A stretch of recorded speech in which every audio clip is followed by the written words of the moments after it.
come in, settle it all down, get them playing with a bit more confidence, a bit more freedom, and I think that's exactly what he's done. And I think if you try and look at some of the alternatives, I just would struggle to see who could get a better tune out of Manchester United. They've got a good team, Man United. They've got good players. It's just about getting them out there and not worrying about the weight of playing for Manchester United, and that's what Carrick has done. So I just think it's a no-brainer. Why wouldn't you do it now? I mean, their expectations at the start of the season, Sean. The maximum expectation or hope would have been Champions League. So he's achieved that. What more could he have done? Yeah, no, I agree. And what Ben was saying there, I mean, you get put in the role. I mean, I got a bit of stick. I did with Keno their podcast, and I said about Amaron, I said, well, if you simplified, did a 4-4-2, I'm sure I'll win more games. And Carrick's gone in there and he has simplified it. He's got the round pegs in round holes. They've signed some really good players before he took over. But he's gone in, it seems to me, from the outside, he's gone in, simplified it. Brought a bit more of a structure to it, a simple structure. And it seems to me, Jeff, this is from the outside, by the way, I must make that clear, but it seems to me, give them a framework to work from. They've got very good players anyway, and it seems. The Six Nations, where giants do battle and legends are made. Epic sports which demands an epic voiceover every time. And actually has an interesting story as well. It all started back in 1871 when Scotland beat England in the very first international rugby match. The other home nations were a bit jealous, wanted in on the action, and after England played Wales in 1882, they all decided to hold an annual festival of international rugby, or the Home International Championship, which kicked off a year after. Now, the first decade was dominated by England and Scotland until Wales finally won in 1893 and Ireland a year later. After years of dipping in and out of the championship, France was invited to join full-time in 1910. But because France isn't a home nation, they had to give it a rebrand and settle on the Five Nations. But France were actually kicked out of the tournament in 1931. They were accused of paying players when rugby was still strictly an amateur sport. They had to wait years to be let back in. But after World War II, the Five Nations resumed. Didn't always run smoothly though, like in 1973 when all 5 teams won 2 matches and lost 2 matches. Now, because they didn't do points difference at the time, they just decided that everyone was the champion. It's like trying to keep kids happy, the whole, you're all winners. In the years following, other teams in Europe started to get better at rugby and actually got to a stage where they were regularly beating teams in the Five Nations. In 1997, Italy beat Scotland, France and Ireland home and away.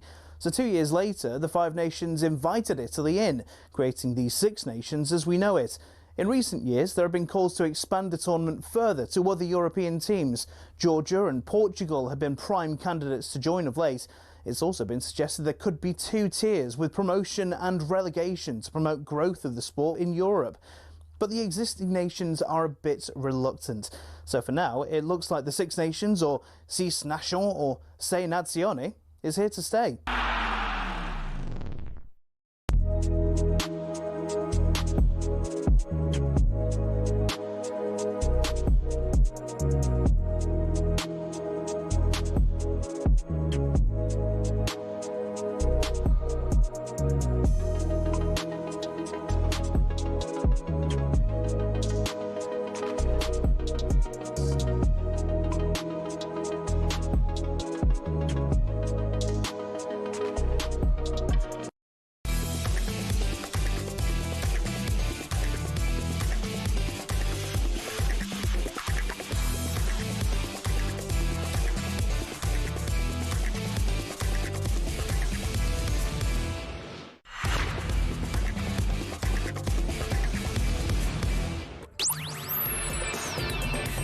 Hello, very good morning to you. It's Sam Matterface and Alex Crook, and we're live on talkSPORT this morning, this bank holiday Monday morning. So Tottenham Hotspur record a vital 2-0 win against Aston Villa to throw the relegation battle wide open. But after Villa made 7 changes, should it be West Ham fans who are most disappointed with yesterday's result? Meanwhile, Manchester United beat Liverpool 3-2 after Kobbie Mainoo's winner. He signed a new deal last week, but almost left the club under Ruben Amorim. Does this show why managers can't have autonomy when it comes to transfers? Plus, Arsenal ease past Fulham to move 6 points clear at the top of the table. Manchester City's match against Everton is live tonight on talkSPORT from the Hill Dickinson. Chelsea host Nottingham Forest at 3, and it's Hearts against Rangers at 5:30 in an absolutely belting Scottish Premiership title race. We'll look ahead to all of that, and we'll look back at the final weekend of the Football League season as well. It's Sam Matterface, Alex Crook, and we're live on talkSPORT. Yes, very good morning and welcome to the programme. It's Bank Holiday Monday. I'm Sam Matterface. I rushed back from Villa Park to do the show, off to Everton, Manchester City later on, just in case my family have filed a missing persons report. It's okay, I'm fine, I'm safe. A bit like Leeds United, who we'll also talk about a little bit later on. Alex Crook is here, you right? Yeah, very good. Very good. Up the Champions League Reds. Let's get it out of the way. He bought the coffees this morning, came in, he said, look, I've got you a coffee. He was smiling, his hair was all over the place, had to be tamed by a load of hairspray. He's absolutely buzzing about Manchester United qualifying for the Champions League. So much so that he's already forgotten that he forcefully predicted Derby would be celebrating at playoff pace by the end of the weekend, and that West Ham would definitely win at Brentford. In fact, we got a bit of an exchange, didn't we, on X about your exploits with the Brentford game. Apparently, you were quite upset. There was one tweeter who said, Adam Nathan, his name is, he said, poor Alex Crook at Brentford for talkSPORT today, sounding like he's come home to find his missus in bed with another bloke, only for the guy to jump off, get in his car and run over his cat. I'm not sure what he's on about, to be honest. As I've said time and again, I've got no dog in this relegation fight. I think it's going to be enthralling to see who goes down. But I did feel a bit for West Ham, because you look at the scoreline, 3-0, and you think, well, that's an absolute hammering. They've hit the post twice. They've hit the bar. They should have had a penalty. Juth, who obviously is on Manchester United's radar, gives away the most ridiculous penalty. So, yeah, it was just one of those afternoons where luck was against them, and it could be decisive, couldn't it? Because that was a great win for Spurs last night. I know there's been a lot of debate about the strength of the Aston Villa's team. It's not up to Aston Villa to keep West Ham in the Premier League. Oh, don't jump the gun. We'll get there in just a second. But also, don't forget that West Ham defended absolutely appallingly during that game. Tottenham Hotspur did, though, move out of the bottom three with a comfortable win at Villa Park last night. Conor Gallagher and Richarlison put them 2-0 up at Aston Villa before Aston Villa scored a late consolation goal. It must be said, I thought they were absolutely terrific in the first half. The way they went about their business was superb. But following last night's defeat, Aston Villa boss Unai Emery spoke to our reporter Dec McCarthy about his side's approach. We didn't perform, especially the first half like we planned, but today we faced Tottenham and they performed fantastic and they deserved to win. What was the message at half-time to the players? React. Like we did the second half, we reacted, but it was not enough. But the second half, I think the players, they changed as well. They I don't know if their wishes or their position, even taking more responsibility or as well, because Tottenham after 2-0 they were defending medium block and low block more than the first half. Of course, everything matters, and the second half how we played, I can feel is of course better than the first half, and try to get something positive. Morning, lads, says Alex King. Does Gabby's contract bar him from turning up to work if Villa lose? Well, we did invite him to come on the Bank Holiday show, but he's not here. He's not happy. Unai Emery is not happy. And West Ham fans aren't happy either. One texted me last night, Villa, a disgrace, 7 changes, no subs, not lifting a leg. This is not what the integrity of the Premier League is all about. West Ham fans, 03717223344. Villa fans, we want to hear from you this morning. Tottenham fans, we want to hear from you as well. Despite all of the noise, Villa are 6 points ahead of Bournemouth. They've got 3 games to play. Their Champions League place really is almost certain. I think Opta gave them before last night's game a 98.51% chance of getting in the top 5. But who's to blame for that performance? Did Emery send the wrong message with the team selection? Were the players at fault? Do you have to face facts that actually the semi-final is more important and they've earned the right to rest 7 players? Yeah, I think I would go along with the latter point, to be honest. As I was saying there before we heard from Unai, it's not Aston Villa's job to keep West Ham in the Premier League. They've got to do that themselves. They were the ones, as you say, who defended so poorly at Brentford at the weekend. They were the ones who, right at the start of Nuno's tenure, picked some bizarre teams and dropped points, which I think you've always felt could come back to haunt them. I wasn't surprised that Aston Villa made so many changes. I think the players who came in need to look at themselves because they've not exactly forced the manager's hand in terms of team selection for Thursday and that second leg of the semi-final. All the players who were rested will come back in for that. The only concern I would have if I was an Aston Villa fan, that's 3 successive defeats now, 3 defeats in a week. I just wonder if they needed a little bit more momentum to take into that second leg. They missed John McGinn last night. He had a bit of a hamstring injury. I think he'll be fine for Thursday. But without him, they barely perform the way that they do when he's in the team. They've won 25 of 40 when he's in the team. They've played 11 without him this season. They've won only 4 of those and lost 5. I wonder if West Ham fans really truly believe that Aston Villa should have done more last night and whether they think that's going to contribute to them being relegated. 03717 2233 44. Villa a disgrace, says Alan Murray. And Gobby is a disgrace as well. He only turns up when Villa don't lose. The people are missing him today, aren't they? I'm gutted he's not here. He's been in touch with us, hasn't he? As he often is on WhatsApp. But yeah, he's not very happy about the Unai Emery Real Madrid link this morning either. So yeah, bad morning for Aston Villa fans. Well, let's talk about that because I wonder how that future is looking at Villa Park, because talkSPORT understands that Unai Emery is high on Real Madrid's shortlist to become their new manager. He's under contract at Villa Park until the summer of 2029, but sources in Spain believe he could be tempted by a new challenge due to the Europa League semi-finalists' financial restrictions. Now, we talked about this extensively about a week ago on Game Day Live on the Saturday lunchtime when we were at Fulham. And I made the point, he's not going to get the same autonomy that he has at Aston Villa, where he is basically, God there, and he's got the keys to the castle and everything. If he goes to Real Madrid, he's got the chance to build something at Aston Villa, hasn't he? Yeah, but obviously that building process, I think, is hampered by financial regulations, more from UEFA, I think, than from the Premier League and PSR, soon to be squad cost ratio. But obviously there's a lot of noise about Morgan Rogers. If they were to miss out on the Champions League, they might have to sell him this summer. As you've already articulated, they're in a good position to qualify for the Champions League via their league position anyway. That's even if they don't win the Europa League. But he might just feel, Unai Emery, that he has taken this club as far as he can with those financial restrictions. And I get what you're saying. He's one of the few managers in modern football that is master of all he surveys, master of his own empire. He won't get that at Real Madrid. But by the same token, it's Real Madrid.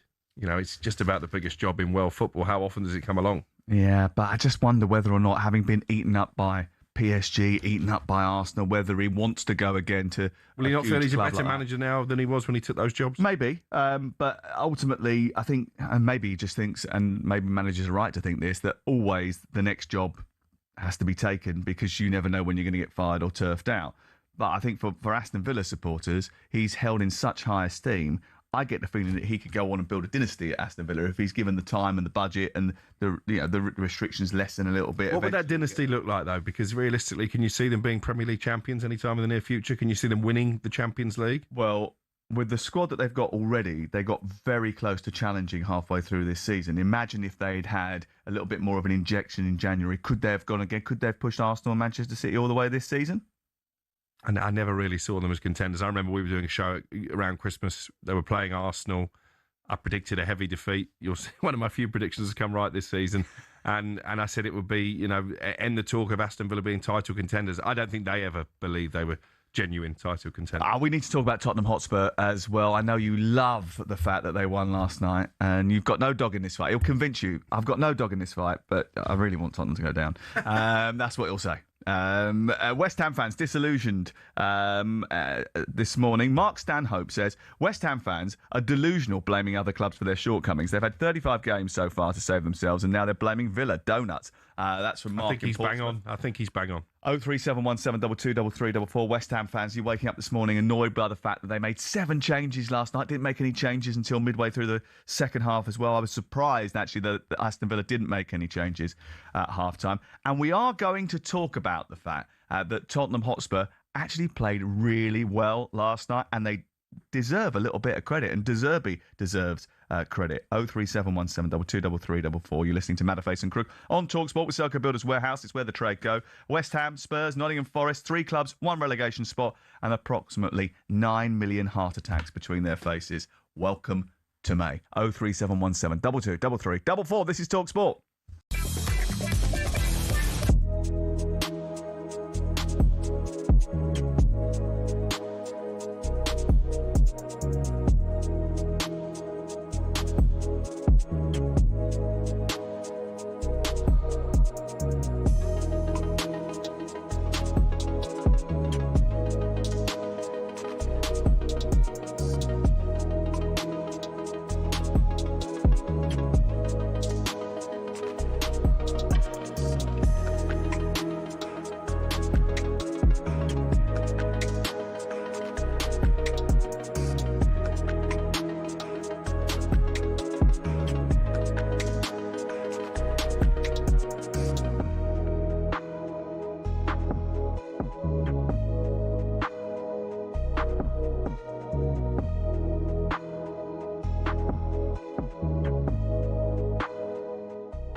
Hey, Jay Trace, how are you doing? I'm good. How you doing? Love it to see you. You look great today, if you don't mind. You as well, you know. That's very kind of you. We're the same stylist.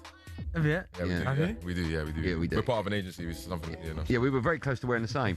Would you? Yeah. I was going to wear that. No, I was going to wear that. And instead of my hair like this, I was going to do my hair like that. I was going to do my hair like that as well. It makes sense. Good. Are you good? Are you well? Yeah, I'm chilling, man. I'm very well. Is that your own little brand then? I wish it was my brand. Oh, okay. Why is it double Adidas? Oh, it's a secret, special Adidas. Can I get them? Can normal people get them? Yeah, of course, normal people. Hear this guy, man. Yeah. No, I didn't mean me. I mean other people listening. Oh, sorry. Cheeky. What have you been up to? Last time we saw you was about 2 weeks chilling. ago. Today, I went by the Adidas office, got some bits, got some clobber, so I can look good for you lot. Can we do that? Of course you can. How do we do that? Of course you can. I'll put you in touch with a guy. I know a guy. That's nice. And then, came to see you guys, and I got a song dropping after this, so busy day. Oh, so after this? Yeah. Literally, after this is aired, the song will come out an hour after this. Why is it not being aired on this Why show? can't we play it? Yeah. Boys, listen, we can text each other unreleased songs and we'll do all that. You know what I'm saying? You'll get the first preview. Yeah, but next time, definitely next time. No. You listen. We want it on our show. Has one network got it, the first play of it? No, they don't. I don't know who has it actually, to be honest. Have you got it on your phone? I do have it on my phone. Can we play it? It might be some profanity in there, so I don't want to get you in trouble. Joe's fine. Right, you like the name of the song though? The song's called Charisma. Oh, I like that. Has you read about me? Charisma the footballer. Oh, That's the one. we make charisma. No, because then it would be charisma. You know the Travella, you know the... Yeah. On the outside the boot. Yeah, Oh, rude. wow, okay. Could you do that? Outside the boot? Can you do that? Yeah. Not, I can't do the whole... I can do the outside the boot. Not in these shoes. Could you score like that? Oh, no. He's outside the foot. It's different. Different, innit? Different.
Good morning to you. Hello, it's Bank Holiday. It's Sam Matterface, Alex Crook, and it's a Monday morning that Tottenham Hotspur fans are enjoying. Crook is here for you to bait as well. 03717 223344. He spent the last year having a go at you. You can throw it back at him this morning because you moved out of the relegation zone overnight. 03717 223344. Morning, guys. Kate here. Villa made 7 changes, but we've got 11 injuries. De Zerbi got it spot on yesterday, and we were excellent. Absolutely, Kate. But if credit to Spurs is required and West Ham fans, I'm afraid you're going to have to keep crying. Sean Reed said, morning, Sam. Morning, Crookie. As a Bournemouth fan, I'm loving Villa's poor form. We are flying. Question for you both. Do you think Europe is a realistic option for Bournemouth right now? Absolutely. Very much so. We do. And it could well be that if Aston Villa finished 5th, and won the Europa League, then 6 would be enough to get into the Champions League, and Bournemouth would be favourites to do that. That, by the way, shouldn't be understated as an achievement. It wasn't that many seasons ago. They were in League 2, minus 17 points. Eddie Howe produces a miracle to keep them in the Football League. The football club would have gone bust had they been relegated. The prospect of Champions League football at the Vitality, not that many years later, is incredible. It shows you what a good owner can do and what a good sporting department can do. Absolutely. But we're not going to let you go on about it for too long because we want to get to Spurs callers who need to respond to you. David is a Spurs fan. Hello. Gentlemen, good morning. Calling all the way from Sydney, Australia. Good morning. Lovely to speak to the supply teachers today as the headmaster and Principal White and Jordan not working today. Alex, you might remember me. I rang up just before the Europa Cup final last year and you were going on about victory parades and buses and things like that. And we still managed to beat you in an awful game, but we had no Kulusevski, Bergvall and Maddison. And I did hear Adam Nathan, who you quoted, who is the purveyor of the finest gin and tonics in North London, said that you were kind of veritably choking in the quinoa bowl during the Brentford-West Ham proceedings. He definitely doesn't eat quinoa. Well, I'm being ironic, but the reality is this is the first month that I've gone to work in Sydney with a veritable spring in my step for quite a while. Full credit to De Zerbi. We've got a light at the end of the tunnel. I mean, I did speak to Simon and Jim 3 or 4 weeks ago, and I said that we were down, and we're not there yet. We've got a long way to go, but De Zerbi, in a short period of time, he's been clever. He hasn't imposed De Zerbi ball on them. He's gone about with the vibes, as the kids would say, boosting the morale. And, Tudor, much for lines. We got them running and fitter again, and he gave them a base for De Zerbi to play the way that they did yesterday. So, and that's for all the West Ham fans crying into their jelly deals this morning. As other messages that you've got, we've got 7, 8, 9 players out injured. Crystal Palace were out boozing it up before they played West Ham. So there's no excuse, really. It's a great point you make, actually, that West Ham fans bemoaning the Villa team selection. They didn't do enough in that game against Crystal Palace, which was a huge opportunity. And I wonder if that might come back to haunt them as well. Well, that was live on talkSPORT last Monday night. And actually, Scott, the West Ham fan, has texted us about just that. It's got nothing to do with Villa. It was in our hands. We drew with a poor Palace team and lost to Brentford. And we were actually lucky against Everton. Spurs are a better side than us. And our only hope is Forest's struggle. It does, though. I thought it was quite stark, actually, last night, watching Tottenham Hotspur, being there, seeing Conor Gallagher press from the front, the way they set up. Obviously, they did have a lot of injuries. They missed their first-choice goalkeeper, first-choice centre-back, first-choice number 10, first-choice centre-forward. Yet the way they performed with confidence and swagger looked like a team that were knocking the ball around as if they were about to qualify for Europe, not trying to keep away from the relegation zone. And it just shows you, if you get a proper manager, a good coach, in charge of a team who understands how to organise a team, then, that's no disrespect to Igor Tudor. Well, maybe it is a little bit, actually. But does he know what it's like to go to Aston Villa away from home? Alan Pardew said something similar last night on the phone-in. Reece is a West Ham fan. Hello, Reece. You all right, guys? How you doing? Yeah, good, thank you. What did you think of last night's performance by Aston Villa? I mean, I fully agree it's not up to other teams to keep us in the league. Let's start off with that. We're to blame for all our shortcomings this season. The transfer window we had in the start of the year was actually disaster. You look at the players we brought in. 3 players that got relegated from Southampton. Callum Wilson on a free. I mean, had relegation written all over it with Potter, Mr. No Personality Potter in charge. So that was bad from the start. But last night, was that the worst Premier League performance from a team you've ever seen? I did go to Brighton-Chelsea, mate, to be honest with you, and I saw Chelsea's performance that night, so it was pretty comparable. And actually, Tottenham at home to Forest as well. Yeah, it was pretty poor. I'm not a conspiracy theorist, but when there's 3 players out there, Mings, Bogard and Sancho, like fans have been pulled out of the crowd, and then Emery just standing there watching, almost a bit of a smirk on his face. It was the weirdest Premier League game of football I've ever seen last night. Well, I think Mings and Bogard, actually, over the course of the season, have done all right for Aston Villa. I just think last night, for whatever reason, actually, Oliver Glasner came out with a big quote, actually, after the Bournemouth win over Crystal Palace. And let me find it for you. He said, it's a little bit like you've got a friend's birthday and your wedding a few days later. You are a little bit more excited for the wedding, and this is just the birthday. For Bournemouth, their semi-final was today, ours is on Thursday. And I suppose there is a little bit of that going on with Aston Villa as well, Reece. Yeah, I get that. I do understand that. I mean, it's like I say, it's not for Villa to keep us up, but I thought last night was almost a bit fishy. It was like, what's going on here? Like, Spurs, let's have it right. I'm not being a bias. They weren't that good last night. They worked hard. That was the base of their performance. They worked hard, got in Villa's faces, but Villa were tragic. I mean, I just can't get my head around Emery standing there for 80 minutes and don't make a change to the 83rd minute.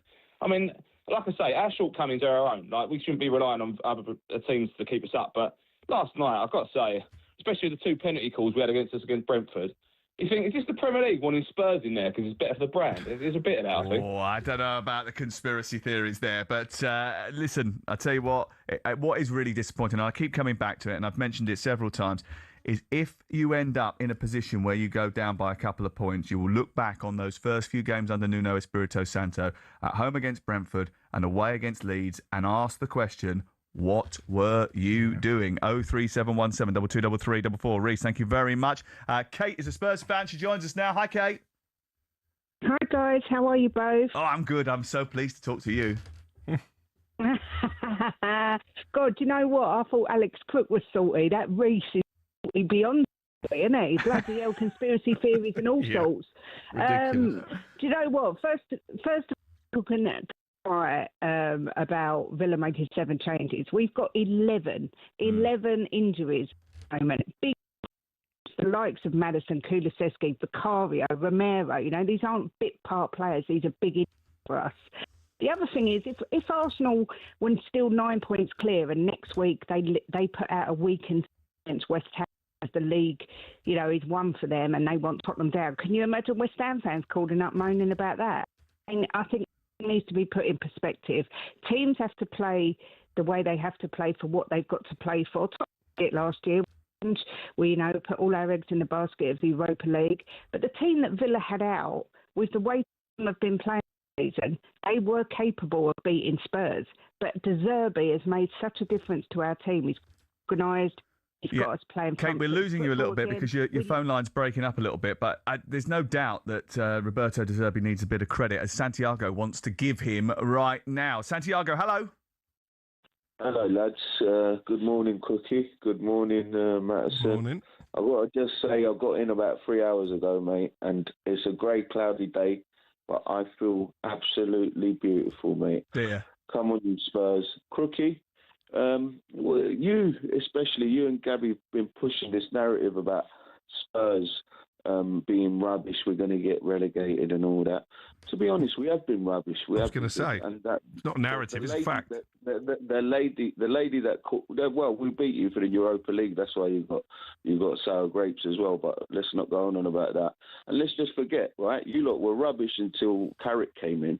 Yeah, Carrick's done absolutely wonders for you lot, and you don't give him enough credit. Well, you do actually. He's a brilliant manager. He's done you good, and you know how bad your clubs run as well. They'll probably get rid of him and bring in someone else, and you'll be just as crap as we were back in. But do you remember? Santiago, we'll do Man United in just a bit. Talk to me about Spurs and De Zerbi, because you wanted to give him some credit. It was an amazing performance. It was an amazing performance. Kate took all the words out of my mouth that I was going to say. Like that Aston Villa team could beat a lot of teams in the Premiership, especially a team like Tottenham, who's got 11 injuries. Do you know what I mean? It's unbelievable performance. The West Ham guys are absolutely out of his nut. That Tottenham played so well. I've watched every Tottenham game nearly this season, and that's the best we've played with 11 bit part players, yeah. And I think that De Zerbi deserves a lot of the credit. You can tell that the players want to play for him. They're running, they're closing down. They absolutely did. And tactically, they did really well as well. They knew where the spaces were in the Aston Villa formation. They got the overloads right. They called superbly. The pressing was absolutely on point, as it has been actually. If you look at the statistics about the number of pressing sequences that they've done since De Zerbi came in, they've gone through the roof. So that's also been really important to them. They should really stay up now, shouldn't they? I mean, you look at the fixtures they've got compared to West Ham. Leeds at home, live on talkSPORT next Monday, and Leeds are safe now. But what did I tell you the other night? You know, they've got no luck. All season they've got it now. But I've said to you, you know, the Aston Villa game was in between those two semi-finals. Chelsea away 3 days after the FA Cup final. Everton at home, when I think Everton might well be out of European contention by then. And you look at West Ham, obviously they've got it all to do against Arsenal this weekend. We're going to be there on Sunday. Going to St James's Park, Newcastle's last home game of the season at a time when Eddie Howe needs results is not easy. I'd expect them to beat Leeds on the last day, but that might not be enough. Can I ask you a question? Are you going to have to apologise to Gabby Agbonlahor? Are we both going to have to apologise to Gabby Agbonlahor, because Spurs might get 11 points? Well, yes, I will apologise to Gabby, but I'm not going to apologise to Tottenham fans for pointing out they've been rubbish for 2 years, because the league table tells you that.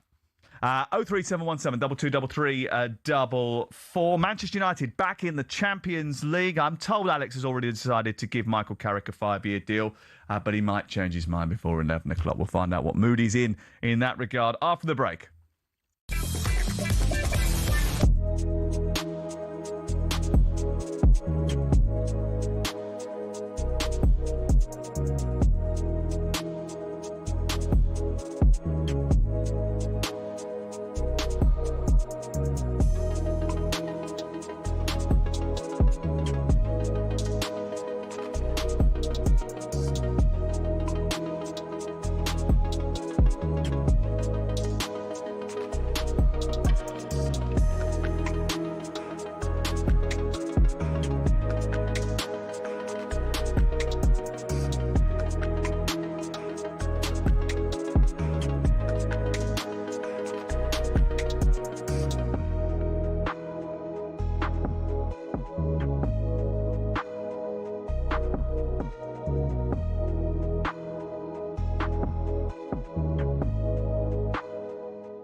Sam and Jordan singing your praises. That's Yeah, nice. yeah, He very doesn't nice. do that with many people, mate. He really doesn't. I always have a little spar. Have a little sparring match. Look, I mean, Burnley have got to have a great chance of bouncing straight back next season again. And at the moment, the bookies have got Steven Gerrard and Craig Bellamy both in the frame. What are your thoughts? Well, Craig Bellamy obviously worked in the Vincent Company there, so he'll know the people involved and, the ownership and the likes and the feel of the club.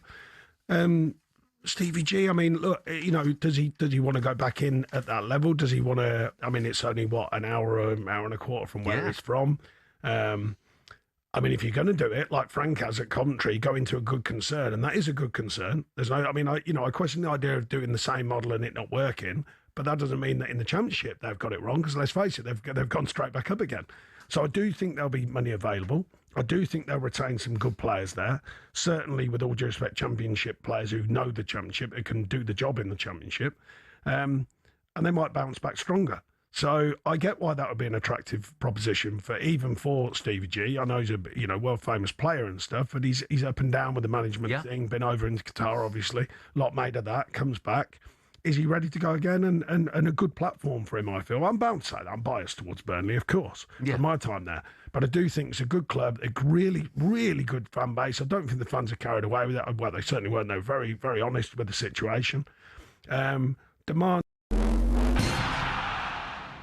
Let's be honest, we've all found ourselves raging at a referee's decision at some stage. Something like this? That is an absolutely shocking decision. They've got a case in that it was a bad decision. It's such a poor decision. Yeah, I think he's just made a bad decision in that instance. But what does it take to get to the very top level of football refereeing? You can apply to become a referee through your local county FA from as soon as your 14th birthday. After spending several hours either in the classroom or on the pitch, they'll grant you Level 7 status, which allows you to officiate amateur games. Then you'll work your way through the ranks of amateur football, not reaching the National League until Level 2. It's a long process, bearing in mind every level from 7 upwards takes an average of a year. Also, there's no specific number of games you have to ref or hours you have to log before moving on up. You simply just have to be good enough.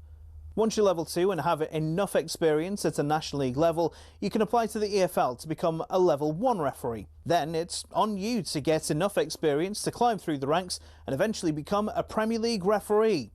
In total, there are 37,000 registered referees across England, but the PGMOL has only deemed 21 good enough to officiate games in the top flight. So if you want to make it to the top, there's less than a 1 in 1,000 chance of doing it, and it'll take you a decade to get there.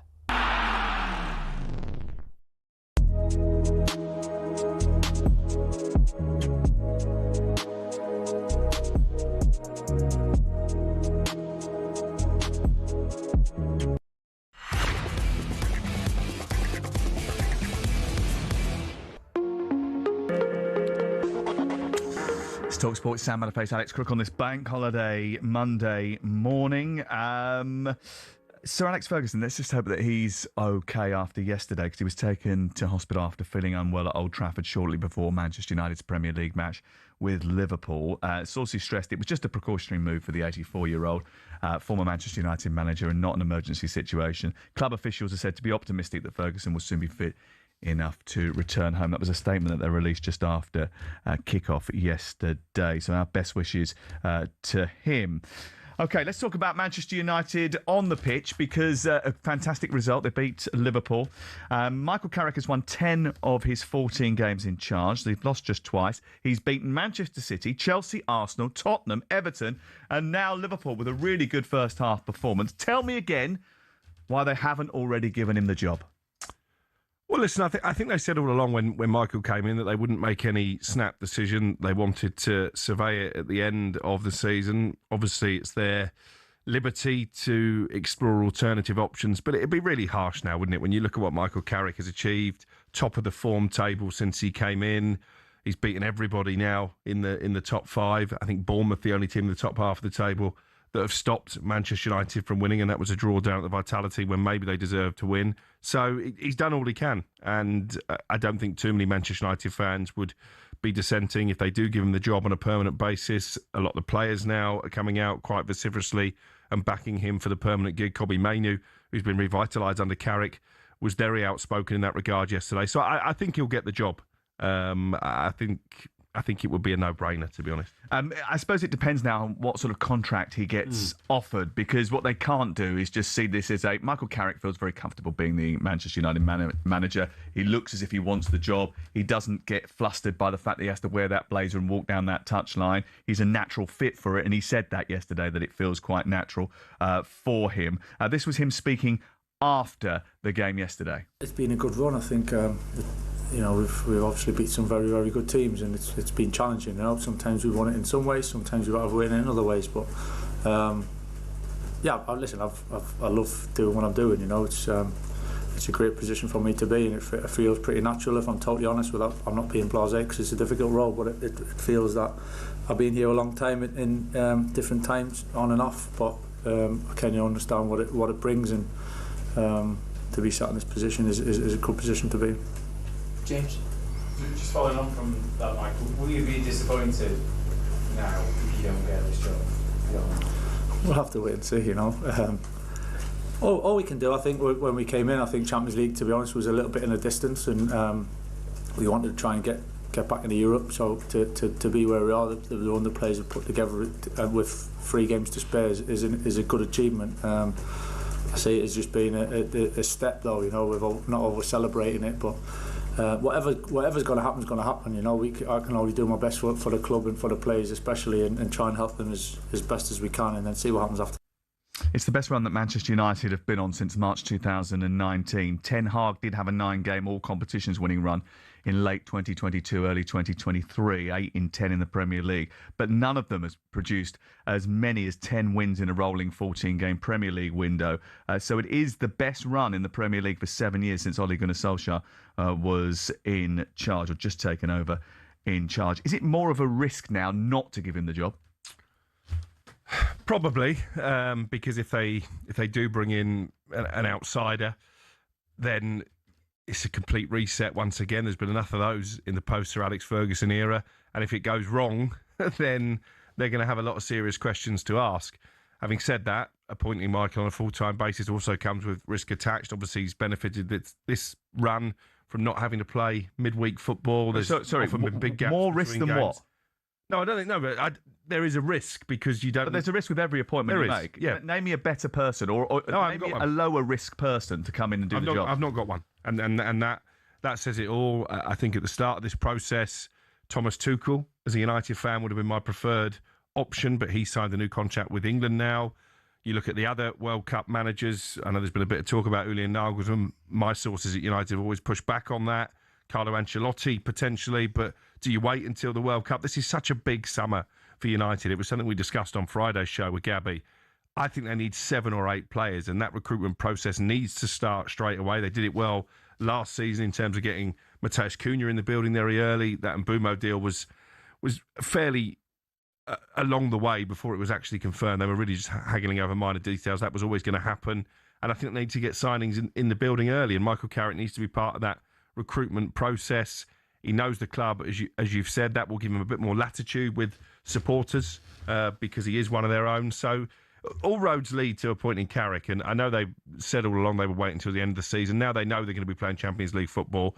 I would encourage the hierarchy to accelerate that process and get it done. And also, it's about optics as well now, right? So they've got to make sure they present it in the right way, not only to the public, not only to the supporters, but to the players as well. Make sure that they don't make him look like he is there just in a caretaker position. No 1 year rolling contract, no sort of, oh, we'll give you this for a year and see how it goes. I think it's got to be a big long-term contract. We all know, we're not stupid, that there are termination clauses in contracts and you've got to have performance built into those anyway. So it's not as if you're losing anything by offering him a 6-year contract. Have a look at Liam Rosenior for details, by the way, on that. You know, I think the idea of him taking over, probably the question marks that are still there, you know, what happens when there's more games? I know a lot of people have said that because he's had quite a light run in terms of the schedule has been light. But he's managed in the Championship. Yes, yeah, absolutely. And he's played in the Champions League for United, so he knows what that pressure entails. But the squad is light. You know, I thought actually for 45 minutes yesterday, that was as good as anything we've seen under Michael Carrick, right up there with Manchester City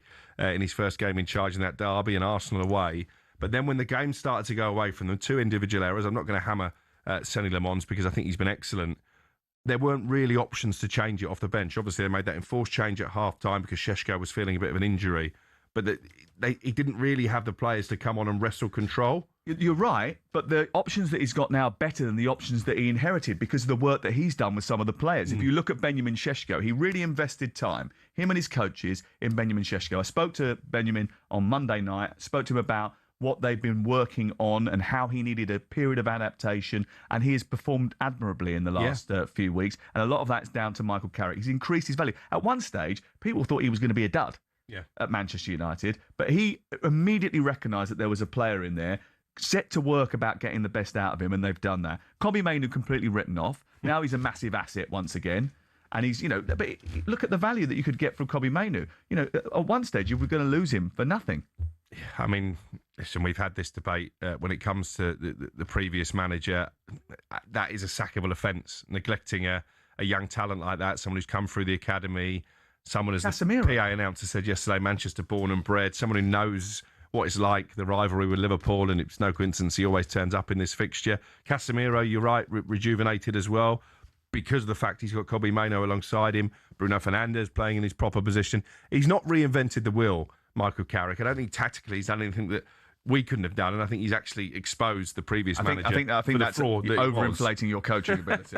But yeah, in terms of man management, he's clearly very good at that side of the game as well. You can see that. Also, look at the coaches that he's brought in to balance the different sort of types of personality. You've got Jonathan Woodgate there, who's really close to the players, good at being one of the lads. You've got Steve Holland, who's a little bit distant. That was a great appointment. He's a brilliant tactician. He's done a very good job. And he's built all of those people into a sort of like a good coaching setup. Because I mentioned to you right at the very beginning, I thought when I saw the roster of people that he was going to bring in, that he wasn't just settling for the end of the season. No. He was thinking about further. He knew what he had to do in order to get the job, which was basically win every single match. They've almost done that. And they might have finished third, which, you know, well, they will finish which looked a long way off when he came in, and people will say, well, actually, they weren't that far away from the Champions League places when they made the managerial change. They were as close to the relegation places they were to the top 4 or 5. So he's done a remarkable job. And the other thing that the hierarchy need to factor in, if they do decide to change the manager, they probably lose Steve Holland because he was a Carrick appointment, not a club appointment. And I think he's been brilliant. There was talks at the weekend. I got a couple of calls on Aaron Danks, who is Vincent Kompany's assistant at Bayern Munich. He was actually on the touchline for that incredible game against PSG because Kompany was suspended, banned from the touchline.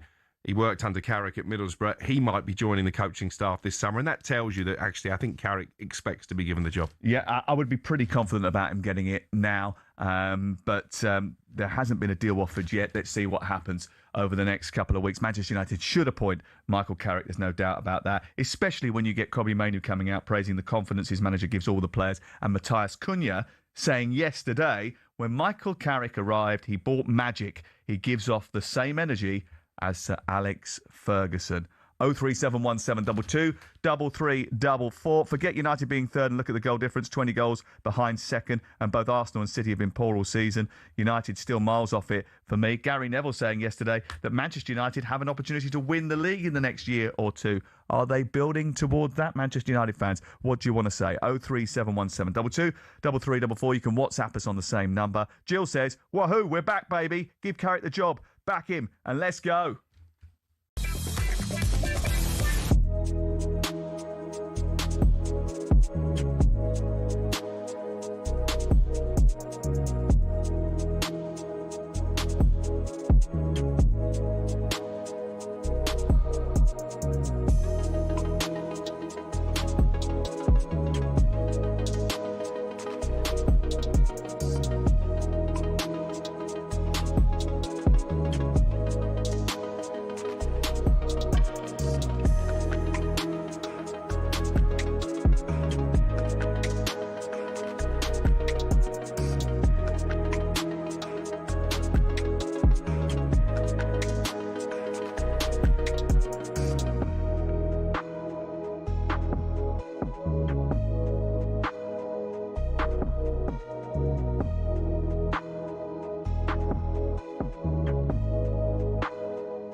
Frank, I want to move on to a player that you give his debut for Chelsea, Reece James.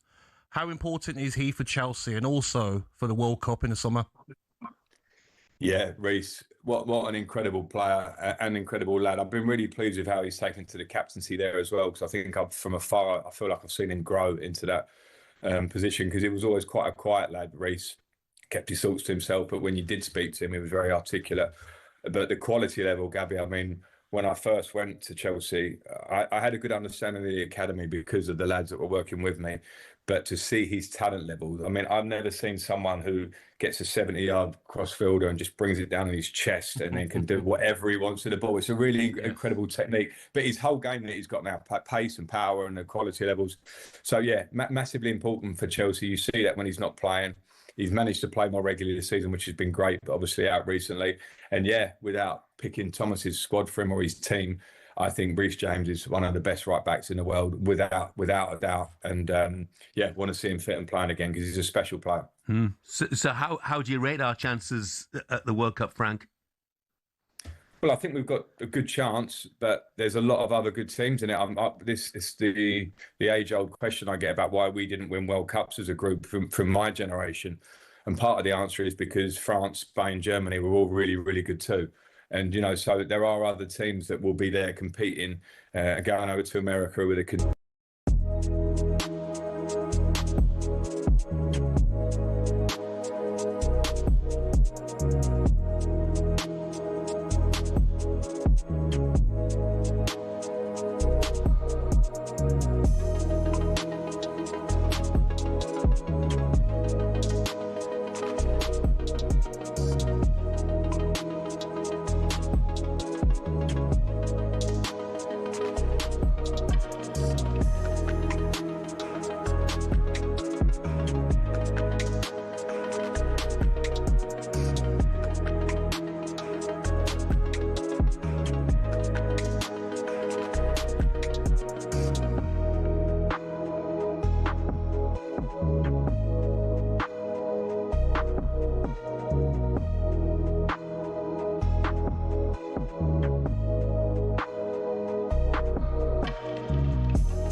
talkSPORT, Sam Matterface, Alex Crook, Manchester United fans, Champions League football back at Old Trafford next season for the first time since 2023. UEFA will be delighted about that, by the way. Will they? Normal order is restored. You're not leaning into the conspiracy theories, are you? That UEFA are desperate for the big clubs to be in the top? Let's not pretend the Champions League is not a better competition with United. You've got to make sure you show up this time. You're listening to Matterface and Crook on talkSPORT with Selco Builders Warehouse. Check out this month's real deals at selcobw.com. Loads of calls to get to. We want you involved as well. It's 03717 223344. Is Michael Carrick the man to lead you into the Champions League? And if not, why not? Tell me, convince me that he shouldn't be, because I tell you, I can't think of anybody else who would be better to take them into next season. Darren says, calm down. These players have to do it for more than half a season or 6 games. Both Spurs and Manchester United need to stop running before they walk. Both teams show a lack of player integrity and professional behaviour. Rab says, back Carrick in the summer, and with him and his backroom staff that he has assembled, we will challenge for the title next season. The correct recruitment is key in the summer. I have to say, I don't think that's possible. But I do think that the recruitment that they did last summer needs to be recognised and applauded. Senna Lomans has been terrific. I know he made a mistake yesterday. He's been terrific since he came in. Sheshko is going to be a very good player. And Burmo started very well. Hasn't done as much recently, but he started very well. And Cunha, I think, has been terrific. Yeah, and actually, I don't think Sheshko was Ruben Amorim's first choice for that number 9 position. He was leaning elsewhere. And you look at the mess they made of the goalkeeping department at the start of the season as well. The plan with Lomans wasn't that he was going to come in as number 1. He was seen as one for the future. So, yeah, I think you do have to praise the recruitment staff. And you asked the question right at the top of the programme, does the Kobe Mainu situation show that you shouldn't give autonomy to a manager? Absolutely it does, but so does the fact that the old manager was maybe pushing against the signing of Benjamin Šeško. What was his name? I had to name him there, but yeah. Is that the first time in 3 months you said his name? Yes, it is, yeah. Oh, yes, we did it. He's been having this one-man war for the last 4 months, basically suggesting, I'm never going to say his name again. I'm never going to utter him. He'll be known from here on in as the Portuguese fella. Forget United being third and look at the goal difference, says Ben. I've read that one. Question for Crook. What looks better for club or manager? Giving Carrick a 4-year contract for lower wages, but the possibility of getting sacked, taking 6 mil compensation, or a 1-year rolling contract, higher wages but not as much compensation? Leo in Somerset. Well, I'll let you answer it, but I think we sort of know how these things work now. You do it properly, you give them a deal, but there's always a built-in termination clause. I think they've got to make it clear that they're backing him, so therefore it's got to be a long-term contract. I understand that the principle of a 1-year rolling deal, but that's what it will effectively be anyway, for the reasons you've already articulated, because even if it is a 5-year contract, there will be a break clause in it, a 1-year compensation package, much like we saw at Chelsea, and that's just sensible business. OK, let's get to the calls. 03717 223344. Amir is on the line. Hello, Amir. Morning, Sam. Morning, Alex. Lovely to speak to you, Amir. What do you want to say on this Monday morning? Are we getting a little bit carried away, or should we revel in the fact that a good English coach is doing a brilliant job at Manchester United and has got them back in the Champions League? Revel in it, honestly. Put that on your CV. Beating City, beating Arsenal, beating Chelsea, and then beating Liverpool. And you know what? He's brought stability. That's what was great. I mean, OK, I think yesterday was a game of 2 halves, but we kind of handed them 2 goals. But, you know, at one point I didn't see the 3rd goal coming, but just the way the team is as it is. I'm a bit worried about Ahmad. I'd like to know what Alex would say about that, because that looks a bit concerning, Ahmad Diallo's form. But other than that, I think now we've done really well last season, getting the 3 at the front. I think we need a good central department alongside Cobby. What's your thoughts on that? But yeah, but that's massive. That's the area of the team they need to focus on this summer. They know that. We know the names that are on their list. The issue they've got is that in the case of Elliot Anderson, he's also on Manchester City's list, and I expect him to choose City over United. But they will bring in a couple of midfielders. I think they're going to spend decent money on at least one of those. In terms of Ahmad, you're right. It's not been a brilliant season, but I feel for him a little bit, because he didn't know if he was coming or going under the old manager, the Portuguese fella. He didn't know if he was a winger, if he was a wing-back, and I think he needs a good pre-season. He needs a defined role in the team, but he's still a very talented young player. Cheers, Amir. Thank you very much for that. No goal or assist in his last 14 Premier League appearances for Ahmad Diallo. Should have had a goal, actually, on Monday Night Football when we were at Old Trafford against Brentford. Tom is a Manchester United fan in Grimsby. Hello. How we doing, boys? Hey, Tom. It feels like a long time ago that we were in Grimsby with Manchester United, and things looked a little bit fishier then, didn't they? Oh, the mighty Mariners, mate, doing the job. On the question you asked your last guy, yes, we are getting carried away, but we'll carry on. Let's carry on with that. Revel in it and enjoy it. It's been a long time coming. And I understand entirely the point of them not making the decision with Carrick as yet. That's the Fire alarm going off for the bacon. Give me 2 seconds. Okay, you go and get your fire There alarm. we go. All sorted. All right, good. Well done. I understand the decision with him not appointing him straight away, not coming out and saying it. No problem with that whatsoever. I have got a bit of a grievance with the ideas that there's somebody else out there, this magical manager that we can bring in. Even the Tuchel idea, I wasn't raving about. I think there's a lot of problems with that club, not just from a player level, which I do think is still an issue. And I think Carrick seems to be getting a tune out of him. So why not back the guy? There's a lot needs doing in the summer. The central midfield is going to be an issue, especially with Casemiro going. Sorry. So there's a lot to be done, but I think you've got to back him. This form doesn't come out of nowhere, and there's obviously something going right in that club. So why not? I don't think that it's a guarantee you bring in someone like Ancelotti. Don't mean diddly. Do you know mean what? anything. And we're really lucky because we get to speak to a lot of the players, spend time in the tunnel after games, before games, or whatever, training grounds, whatever. And you should hear some of them talk about him, right? I spoke to Luke Shaw the other week, and he was saying, it's just different class. It's just absolute different class. He makes you feel like this. He helps you with this. He takes the pressure off here. He knows exactly what it is to play for Manchester United and what the big games require. I spoke to Mason Mount in the tunnel the other night. He was talking about how the influence that Carrick has been top. It's been absolutely top. You listen to Benjamin Šeško. I did an interview with him on Monday night. Casemiro has said it. You listen to Cunha and the words that he's spoken about him. The players obviously are on board with this guy. And let's be clear, Manchester United has not always been a harmonious situation behind the scenes. To be able to unify that takes a special talent, doesn't it? Yeah. There's respect there. Yeah, there is, absolutely. And I think people underestimate how tough this job is. You look at the history of Manchester United, only 3 managers, I think I'm right in saying, have ever won the league championship with Manchester United. Obviously, 2 of those were Busby and Ferguson, who went on to build great dynasties. So a lot of managers have come into Old Trafford and tried and failed to live up to those expectations. The fact that Carrick has put together this title-winning run, and let's make no bones about it, if they were winning this many points since the start of the season, they would be champions.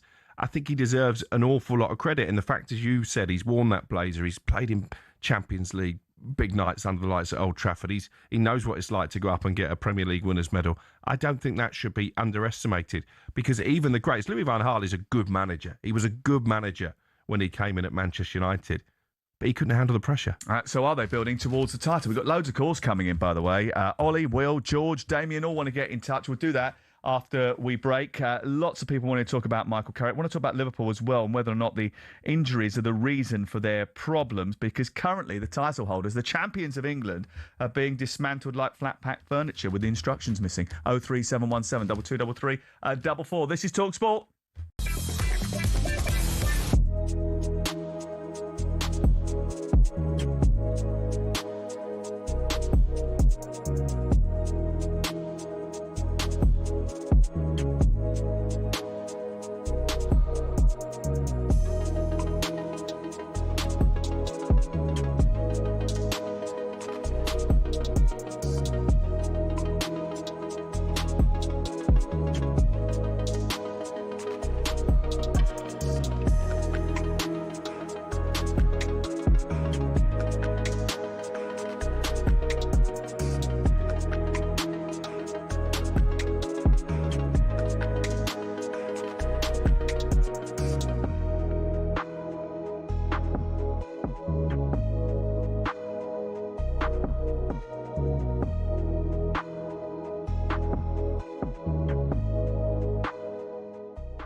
See, that's the Villa. Can you hear me, Villa? You almost went, hello, beating Gabby Agbon. Can you hear me, Gabby? You almost went, hello, beating Hooters, Villa Park, Bullring, Legs 11. Can you hear me, Legs 11? You almost went, hello, beating Prince Willie, Big Prince Willie. You almost went, hello, beating Andy Townsend, Randy Lerner, Ron Saunders, Dane Saunders, Ron Saunders, Dane Saunders, Ron Saunders, can you hear me, Saunders? You almost went, hello, beating Hooters, Jory Quarter, Cadbury's World, Jack Grealish, Gabby Agbon-Lahore, can you hear me, Gabby? You almost went, hello, beating. Hooters is in Nottingham, by the way. Hooters, can you hear me, Hooters? You almost went, hello, beating. Hooters, can you hear me, Hooters? You almost went, hello, beating. Nottingham Forest take the lead. Rooters, can you? Oh, mate, come on. Wait, someone. Hell of a beating. They go to Villa Park next week, 1-0 up. Another UEFA handball, though, leads to a penalty for Chris Wood. Villa fans, did you do enough tonight? It was a bit flat. 03 717 22 33 44. Vito Pereira, though, looking like a really good appointment for Nottingham Forest right now. Get involved in the show. Elsewhere, Crystal Palace, they got the job done. Tough away day against Shakhtar. They are on their way to the final. Aguero, Solskjaer, Deeney, Watkins. Sure, you know all about those last-minute goals, but have you heard the one about the on-loan goalkeeper who saved his temporary employers from disappearing out the Football League and into almost certain financial oblivion? Back in 1999, Carlisle United, managed by Nigel Pearson, were fighting to stay in the Football League. Carlisle's finances were precarious with a capital P that season, leading to a scenario where, with 3 games to go, they had to ask the FA to sanction an emergency loan deal to bring in a goalkeeper. Swindon Town's Jimmy Glass arrived at the club. His efforts in his first 2 games earned the Cumbrians 2 draws. Those vital points meant that Carlisle went into their final game of the Division 3 season, now League 2, needing to beat mid-table Plymouth Argyle in front of their own fans and hope their relegation rival Scarborough didn't win against Peterborough at home. The game at the McCain Stadium finished 1-1, and with the same scoreline at Brunton Park deep into injury time, Scarborough's fans invaded the pitch en masse, believing their Football League status was secure, convinced they'd done enough to stay up. However, there'd be one more plot twist. Carlisle won a corner in the dying seconds, and up came Jimmy Glass. In one of those you couldn't make it up moments, Glass scored from a rebounded header and was promptly swamped by teammates and thousands of fans who quite simply couldn't believe what they'd just witnessed. As for Jimmy Glass, he became an overnight celebrity, but he never played for Carlisle again, and his playing career never really kicked on after that defining moment. He took on various jobs outside of football before finding his way back into the sport as player liaison officer at Eddie Howe's Bournemouth, and most recently the general manager at non-league Wimborne. Not the fairy tale ending to one of the most Hollywood moments in football, but the name Jimmy Glass will live on forever as the scorer of that goal, arguably the most important in any club's history.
Hello, a very big afternoon of football later on. Chelsea take on Nottingham Forest at 3 o'clock this afternoon. And then tonight we've got live football from the Hill Dickinson Stadium in Merseyside, because it's Everton against Manchester City, and Manchester City looking to close the gap at the top of the table to Arsenal to 3 points after the Gunners took a 6-point lead over the weekend. We're going to get to them very shortly. We're talking Manchester United. We're talking all things to do with Michael Carrick, and we'll talk to Liverpool fans as well. I just wonder whether or not Arne Slot's got a point about the fact that injuries are the reason for Liverpool's struggles. No Isaac yesterday. Salah was out yesterday. Obviously no Alisson, Mamardashvili, Ugo Ekitike, Conor Bradley, been out for a very long time as well. Even Leone, the centre-half they brought in to supplement the back four, has been out for most of the season. 03717223344 Liverpool fans, what do you think about that? Jamie Carragher claiming Liverpool lacked the physicality to cope with the Premier League yesterday. Will is a Manchester United fan, and so is Ollie. Let's start with Ollie. Hello. Hi guys, good morning. You okay? Yeah, very good morning to you as well. Happy about getting into the Champions League? It's coming back to Old Trafford. I'm very pleased that Manchester United as a team should be there. I might be a bit controversial here. Go for it. Carrick, to me, needs a one-year contract and see how he goes in a year's time. When he's been brilliant, they've been brilliant. Beating City, beating Liverpool and Arsenal, fantastic. But when we've been poor, we've been very, very poor. Leeds at home, the first hour, we didn't turn up, we didn't do anything. Brentford last Monday, if they'd have had a proper striker, they'd probably get at least a point. If not, they don't win it. And also, again, we're meant to be one of the biggest clubs in the world. Would a Real Madrid, would a Barcelona, would a massive club like that even think about approaching Michael Carrick? No, they wouldn't. And if they wouldn't be good, if he's not good enough for teams like that, and Manchester United want to get back to the top, then we need to get somebody more established. Well, with all due respect, when it comes to those big teams, they've appointed people that were working inside their setup who have been club legends. Pep Guardiola at Barcelona, Xavi has gone on to be a good manager.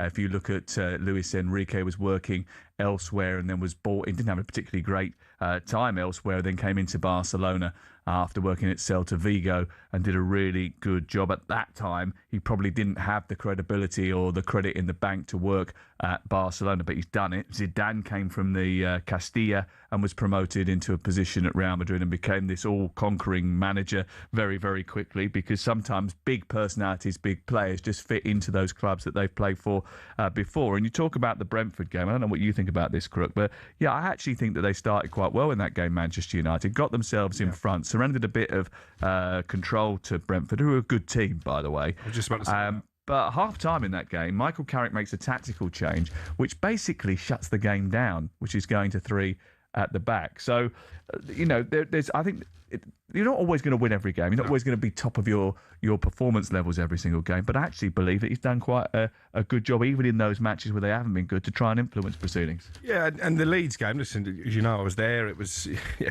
that Hearts caller was right. It was an abomination of a performance in the first half, but that wasn't necessarily down to Carrick. There was no Harry Maguire, and I think he's been a key player in this run-in.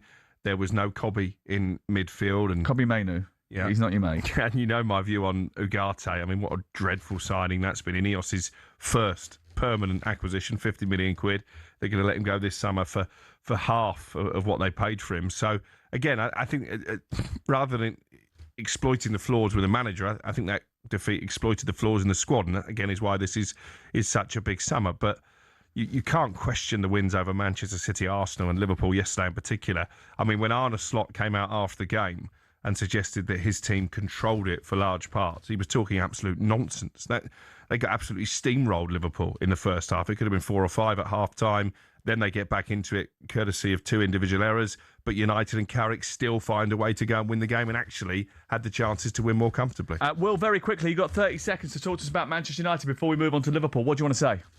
Yeah, well, no, listen, I think he's done an amazing job and you can't dispute that. My only concern is we've seen this before with Solskjaer.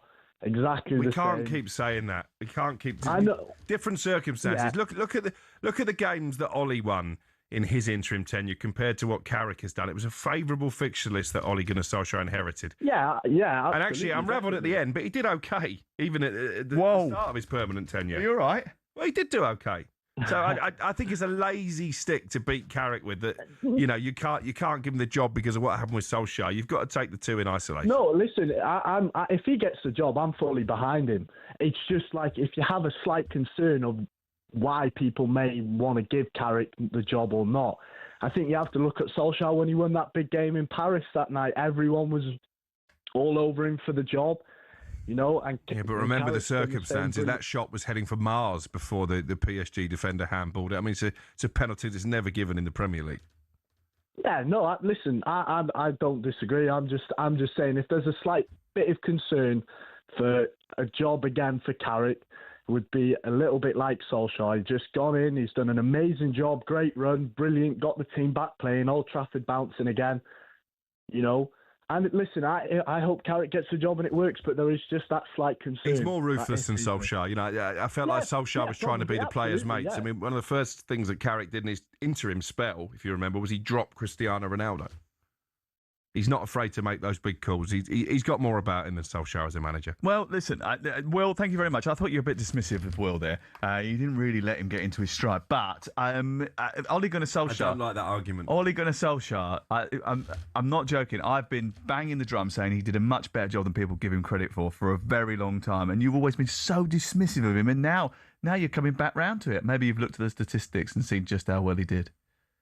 I love Ollie. He's a club legend. And do you know what? He is a bit more ruthless than you make out. He's got a bit of a steely edge behind the smiley exterior. He wouldn't park in the manager's parking space out of respect to Sir Alex. Okay, that might have been a little bit over the top. But listen, he is. Listen, I'm fully on board for Michael Carrick. I want him to do well, and so he should. Right, Liverpool situation there. You spoke about Arne Slot and what he said after the game. Let's hear from him. He said this is where his side lost the match. We didn't control the ball. We controlled ball possession. Controlled the game by ball possession. But yeah, then I think it was one of the first times where after we lost the ball and they counter-attacked us to 2-0, and then of course everything you've done before is deserves a lot of criticism. But I don't think there was that many difference between the first and the second half. The only difference there was that we were better able to control their counter-attacks and creating more from the ball possession we had. Well, listen, counter-attacks are part of the game. He's got to be careful to defend those a little bit better, and that's something that I think Liverpool have had a problem with all season. Where is he now in terms of his position? Because obviously we have these wild swings of emotion with Arne Slot.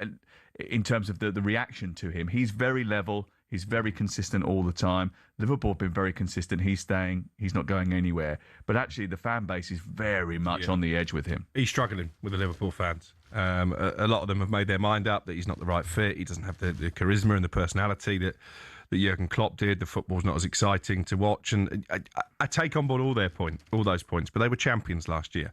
And nobody was questioning his personality then. They're going to finish in the Champions League places, which you could say is the bare minimum for a team who won the league a year ago. They've lost 11 of their 35 Premier League games. That's 4 more defeats than Bournemouth, only 1 fewer than Chelsea, who we all acknowledge have had a bit of a disaster of a season. So he's got to hit the ground running next season. My fear for him, I looked at their team yesterday and I was very confident. I was supremely confident that Manchester United will win the game because United's 11 was better than Liverpool's 11, and 3-2 flatters them because they got 2 gifts. Yeah, you did have a panic up after that second goal, though. Yeah, but it would have been a travesty if United had not won the game. And you look at their squad, and I know they've got a lot of injuries at this moment in time, but there seem to be a lot of holes that need filling, and I'm just not sure how much FSG will invest this summer. Yeah, which is a bit of a concern, really, isn't it? Because, I mean, you look at the injury list. No Isaac yesterday, no Salah yesterday. Salah's leaving at the end of the season, so that's another hole that you've got to fill. No Ekatike. Now, he's going to be out probably, let's be realistic about it, to at least January. He's not going to be back to his best till March next year. You're going to miss him for a year. You've almost got to find somebody else to play that role in the squad. Now, I think Rio Engamoa has been absolutely terrific, and there are moments yesterday where you thought, wow, he cuts in from the left-hand side, hits that shot with his right foot, which whistles past the post. You're thinking, wow, if that goes in, it's a different world, isn't it? Yeah. But you can't rely on a 17-year-old to lead your charge. You need to make sure that the squad's bolstered a little bit better than that. Bradley's been injured all season. They haven't really got a right back. They played Curtis Jones there yesterday. Yep. I mean, that's got to be sorted out. So how are they going to be, if they're not going to spend any money, or if they haven't got the investment to be able to spend any money, how are they going to get themselves into a position where they can, again, compete in the Champions League and the Premier League next season? I think they might have to make some big decisions about the players that are there. You mentioned Curtis Jones. He's only got a year left of his contract. There's interest from abroad. There's interest from the likes of Spurs and Aston Villa. Alexis McAllister, another player who's not hit the heights this season he did last. There's interest from Spain in him. So I think it's going to be a really interesting summer. But I do expect Arne Slot to remain in situ. By the way, we almost saw one of the goals of the season yesterday. Go on. Had it gone in. The crossfield pass, the take from Bruno Fernandes, the cross, and then the back heel from Mbeumo against the post. That would have been goal of the season. Sorry, we were talking about Liverpool. Did we manage to flip straight back to Manchester United? I just remembered. That honestly, we'd have been talking about that goal for years if that had gone in. Anyway, as you were. Right, he hit the post. Fantastic. Well done. 037172233. I'm allowed to get carried away. It's been miserable for a decade. Today, I'm telling you. He walked in this morning. His hair was all over the place. He looked like he'd been dragged through a hair backwards or gone off with one of my relatives again. He turned up with a cup of coffee for me. He said, "No, I've got you one. I've got you one." Like, that's a massive thing for him, by the way, to actually put his hand in his pocket without anybody asking. And he's all smiles. He's all, being a bit chippy. Yeah. Manchester United getting the Champions League by any chance? I think my wife was quite annoyed with me by the end of last night, to be honest. Not for the first time. One of about 1 million now. You're listening to Matterface and Crook live on talkSPORT with Serco Builders Warehouse is where the trade go. Next, we're talking Arsenal. 6 points clear and a Premier League title that is slowly, agonisingly creeping towards the Emirates Stadium. Mikel Arteta was so relaxed on Saturday evening, he took Saka off at half-time. Half-time! We'll get into it next.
Mikel Arteta obviously hasn't been able to call on Bukayo Saka enough over the course of this period. We know he's had a bit of an Achilles problem. Does he still look to you like he's struggling for a little bit of fitness? Yes.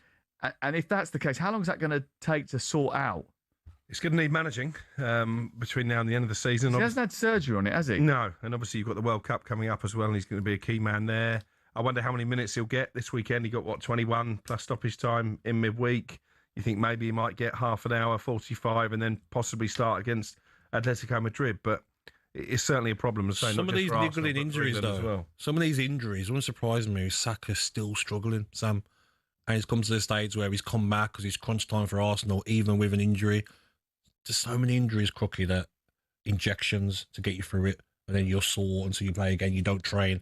So they've got to be careful with Saka. But that was the idea of having the big squad, wasn't it? That exactly. You could afford to rotate a bit more. When players aren't turning up, Madueke starts the game bright against Atletico Madrid, fades, looks angry when he comes off. I don't know why you don't do enough. Odegaard, your captain, you're not doing enough. Eze's probably been the bright spark in the last few games for Arsenal. It wasn't a bad result, though, was it? No, not at all. Oh, great result. Great result. But it's not just this game, Sam. It's the game before against Newcastle. The fans, they're anxious. It showed the fans all through the game against Newcastle. They're biting the nails. After 50 minutes, they're nervous. It doesn't seem to come easy to Arsenal at the moment. They don't seem to have it in their locker to... It hasn't come easy to them all season. To cruise through games and just put teams to the sword, as they did actually with Atletico in the league phase. You know, that 4-0 victory seems a long time in the past.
It's talkSPORT, Sam Matterface, Alex Crook, and it's Bank Holiday Monday. We're here through till 1 o'clock this afternoon. Perry Groves and Paul Hawksby on from 1 o'clock today. Later on, we've got Everton against Manchester City. That kicks off at 8 o'clock tonight.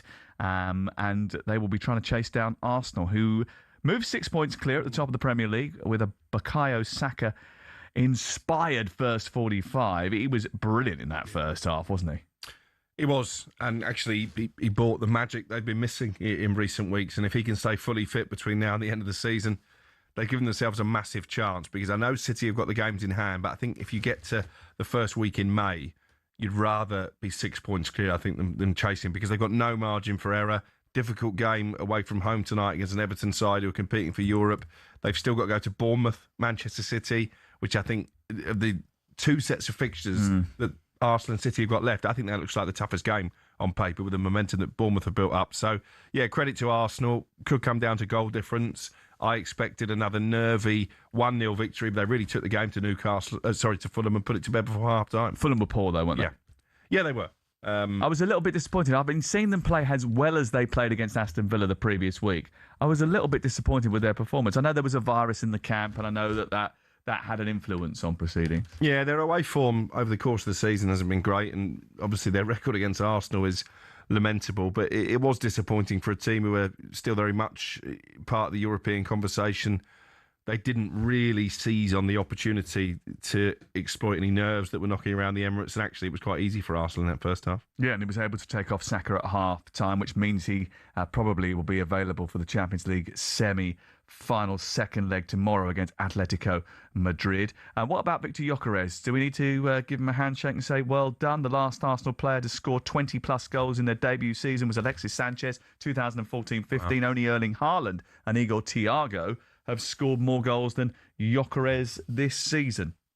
Yeah, I guess if you're still being ultra critical, you would ultra critical. Is that a word? Hypercritical. You would say ultra critical. There you go.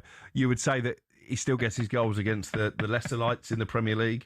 Can you bank on him to score in the big games? Could you bank on him against Atletico in midweek? Probably not. So, yeah, I think 20 goals comes with a little bit of a caveat just in terms of the class of opponent he tends to score against. It does, but I think you also have to remember 20 goals is still 20 goals in the Premier League. If you're scoring 20 goals in the Premier League, you're doing a good job.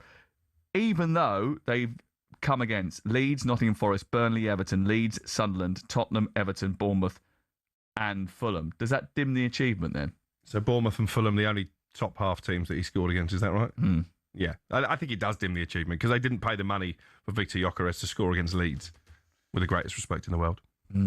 Well, interesting. I think he's done a pretty good job, to be honest with you. West Ham away. Him or Šeško, because obviously that was the balancing act between a lot of clubs in the summer. I told you that from the beginning, Šeško. Yeah. All day. Leaner, faster, quicker, sharper in front of goal. Got something. I think Gyökeres is a good player, but Šeško's a lot younger. There's a higher ceiling for him to develop into. I think you're buying Gyökeres. There's not really many more gears he can go up, where I think there is for Šeško. But it was a debate. Manchester United recognise that. It was a debating point, wasn't it, for Arsenal? You know, did they go for Šeško or Gyökeres? Probably, Šeško, if the chance had come, he would have gone to Arsenal at that stage ahead of Manchester United. But yeah, I agree with you. 11 goals in 17 Premier League starts for Šeško. That's amazing, really, when you think that actually, Gyökeres is 14 league goals, 21 in all competitions, but Šeško's scored a lot of his goals coming off the bench as well. Yeah, and he scored against Liverpool, he scored against Villa, he scored against Brighton. So he has done it against those teams competing at the top end of the table, unlike his counterpart at the Emirates. What did you think about Miles Lewis-Skelly's performance? Because him really coming into midfield for Martin Zubimendi, I thought he did a brilliant job. Yeah, and a lot of Arsenal fans have been crying out for him to be given more minutes and given more minutes in midfield. It's where he's prospered for the England under-21s. He isn't a left-back by trade, and has he given Mikel Arteta a big decision to make, maybe ahead of Atletico in the Champions League in midweek? That's going to be a fascinating tie now, with Arsenal coming into it, having found a little bit of form. They've already thrashed Atleti at the Emirates once in the league phase. I think they'll go through to the Champions League final. I still think the winner will come out of Bayern and PSG, but I'm a little bit more optimistic about their Premier League chances than I was after they lost at City. Could you love to flip-flop over the course of... It's been that kind of season, in fairness. It's difficult to nail your colours to one particular mast. Who did I now mine to? I think City all the way along. Right. You still feel that? Well, yeah. Do you? I'm not like you. I don't change every week. I wait. Do you think both will win? That's the benefit. Do you think both will win every game? Do you think? Honestly, I say this every single year, and the only reason I'm so strong on it is because I've experienced it so often that I've thought something is definitely going to happen, and then it changes so quickly. The title's not won in September. You gave it to Liverpool in September. The title's not won at Christmas. The title's not won even in March. It's won in the last few weeks of the season. Now, okay, occasionally we'll get the procession where someone has just completely blitzed the league. Like last season. But there's always a chance that someone can come up on the rouse, especially if you've got someone of the quality of Manchester City, especially if you've got the anxiety of Arsenal. Now, look, Arsenal may well win it, and there is a part of me, and I've already told you this, I want them to win it in a way. I like Mikel. I like the premise of the fact that he was given the keys to the castle, and he has been able to mould this team in his image, and he's been given the license to do whatever it takes to get them over the line. So I want him to succeed for that reason. He's a nice bloke, actually. I know you're a bit funny with him, but he's a nice bloke. I don't mind him. But I did think at the beginning of the season, this could be Pep's last campaign, and the narrative would lead it into them winning it. I've just got a feeling they're going to slip up against Bournemouth in that game. The last midweek of the season, and you look at Arsenal's fixtures. All right, if Martin Keown was sat here, he'd say, West Ham away is always a dodgy one. We're going to that, aren't we? Yeah, we are, and I think they'll go there and win. They'll definitely beat Burnley at home, live on talkSPORT on that Monday night, and Crystal Palace away, with Palace likely to be in the Conference League final. That's a great fixture. They're going to get maximum points. Hold on, Manchester City have also got Crystal Palace. Yeah, but they've got at a pivotal time. But they've got to go to Bournemouth. I think that's a really difficult game for City. So, yeah, there you go. You love to tell me when my predictions don't come up trumps. But you do get some right. But just clock that. I think they'll drop points to the vitality. And I think that will be where the title is decided. We all make ridiculous predictions at the beginning of the season and get them wildly wrong, because that's the nature of football. That's why we love it so much. If we could all sit there and tell you what the results were going to be on a Saturday, we'd all be incredibly rich and it would be pretty boring. Yeah, it would. Luckily enough, it isn't. 03717223344. What's going to happen tonight's game, Everton against Man City, then? I think City will win. It just feels to me like Everton have come off the bridle a bit in recent weeks. Their home form hasn't been as good as their away form anyway. I think they'll get the job done tonight, City. Brucey is part of our team tonight. Steve Bruce, looking forward to that. He's on air with us from 7 o'clock. Adrian Durham, I and Steve Bruce from 7 tonight. Everton against Manchester City. Next, we'll be catching up on the latest odds, all thanks to BetMGM.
You seem to think that there is some connection between the nationality of the Forest manager and the nationality of the official. You can't go doing that on social media and not expect us to bring it up. No. What I said was, should we look into that? I'm not saying that's the reason, but VAR official was Portuguese, not the referee. The referee, he had a fantastic game, by the way, the ref, I thought. Maybe he didn't see that incident, but for VAR official, his name is Tiago Martins, Portuguese referee. For him to not tell the ref to come and look at the screen of that tackle, I was very disappointed in. Listen, first of all, Elliot Anderson was the best player on the pitch. What about the nutmeg on Rodgers? I know, that's his mate as well. And he's posted it on his socials as well. But no one can tell me that watches football week in, week out, that's not a red card. Because did he get the ball first? You can argue yes. But we've seen so many players get red cards in the last 2 years when you follow through and you hit a player like that. Watkins stayed down, the ball went out of play. How can the referee not be told to go to VAR? Baffling. I think you're absolutely right, but I also don't think Aston Villa were good enough in the game. Oh, 100%. I'm not making excuses for Villa's performance. Buendia, soft player, not good enough for Aston Villa. Onana, made out of straw. 26 Premier League games you played last season, missed 12 games, played 24 Premier League games this season, injured again. Whenever it's a game where it's easy, he'll throw his hands up to the whole end and celebrate and get them going. When it's a tough game, he'll come off injured. So I agree, missed chances, not good enough, but that is a... In 2017, the Houston Astros won their first ever Major League Baseball World Series. Just 4 years earlier, they'd lost 111 games in a season. Now they were champions. But within a couple of years, it had gone down as one of the biggest cheating scandals in the sport's history. In baseball, catchers send signs to their pitcher before each ball to indicate what type of ball to pitch. In that World Series against the LA Dodgers, the Astros used a camera on the field to capture their opponent's signs. The feed was sent to the dugout with the intel then given to their batters. Using the camera was against the rules, and the Astros ended up getting fined, with their manager and general manager losing their jobs as well. But how exactly did the scandal come to light? Well, this man, Mike Fiers, was an Astros pitcher when they lifted the trophy. 2 years later, though, he went to press and told them everything. It wasn't just him either. 3 other unnamed sources backed his allegations. It caused shockwaves, and the MLB had no choice but to launch an official investigation. Fiers got death threats and abuse and was seriously criticised by his former teammates too. They believed he never should have told on them. But if he hadn't, the scandal may never have come to light. It kind of makes you wonder what other cheating we still don't know about. Nothing about your team, though. Your team would never do anything naughty. Never.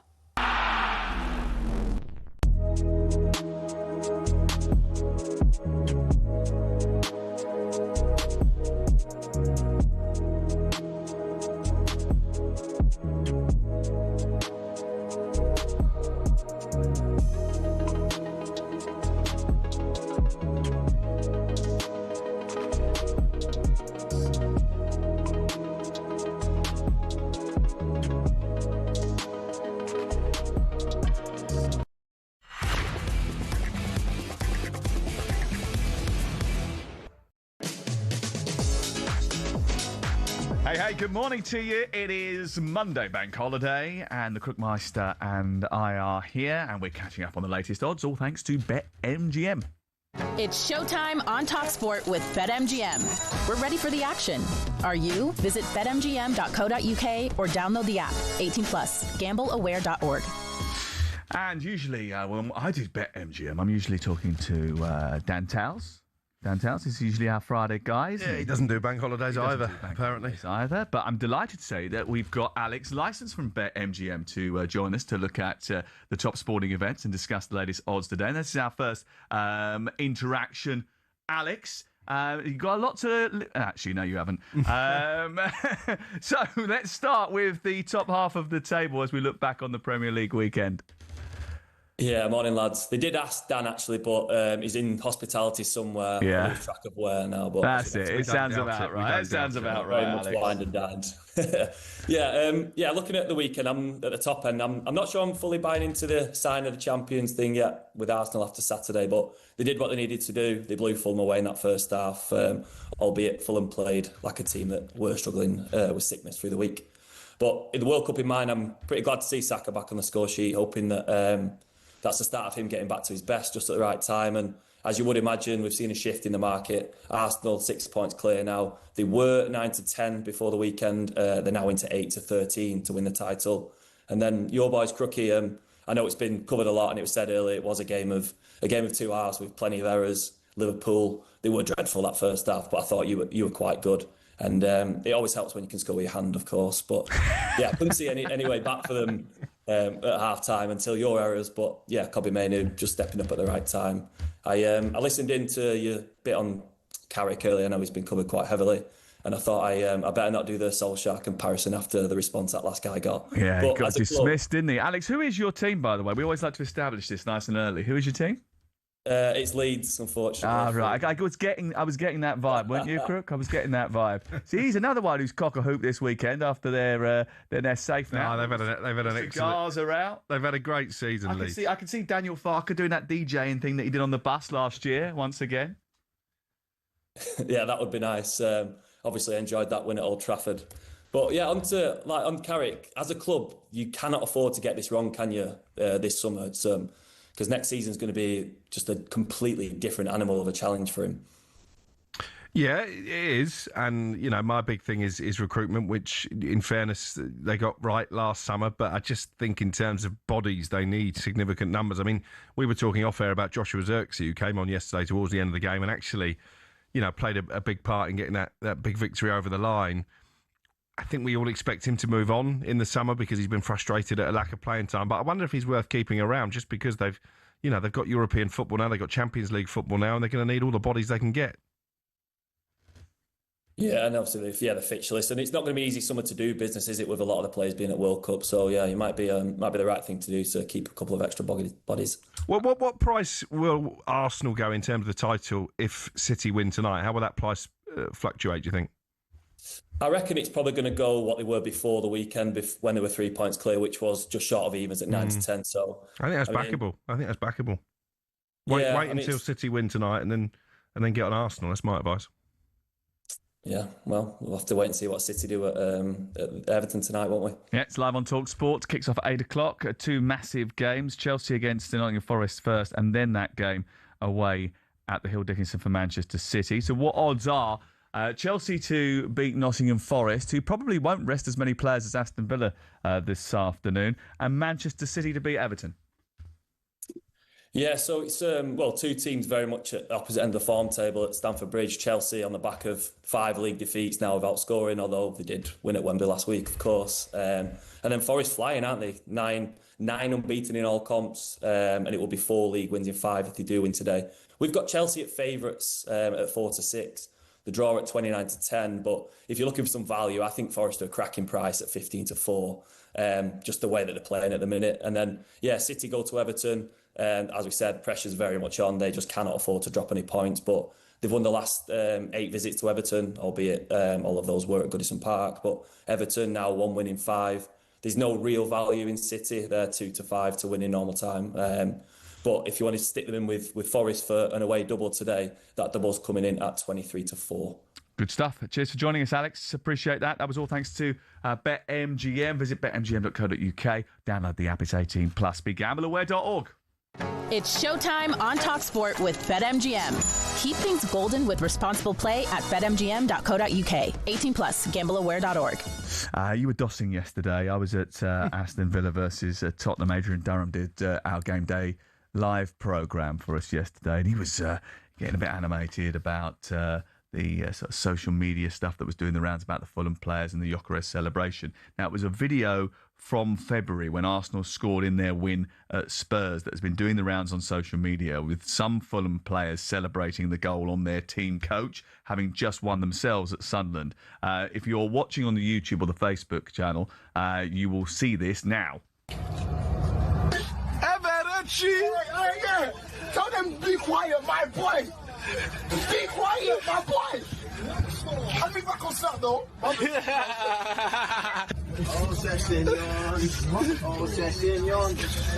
Mil, how does he celebrate? Oh,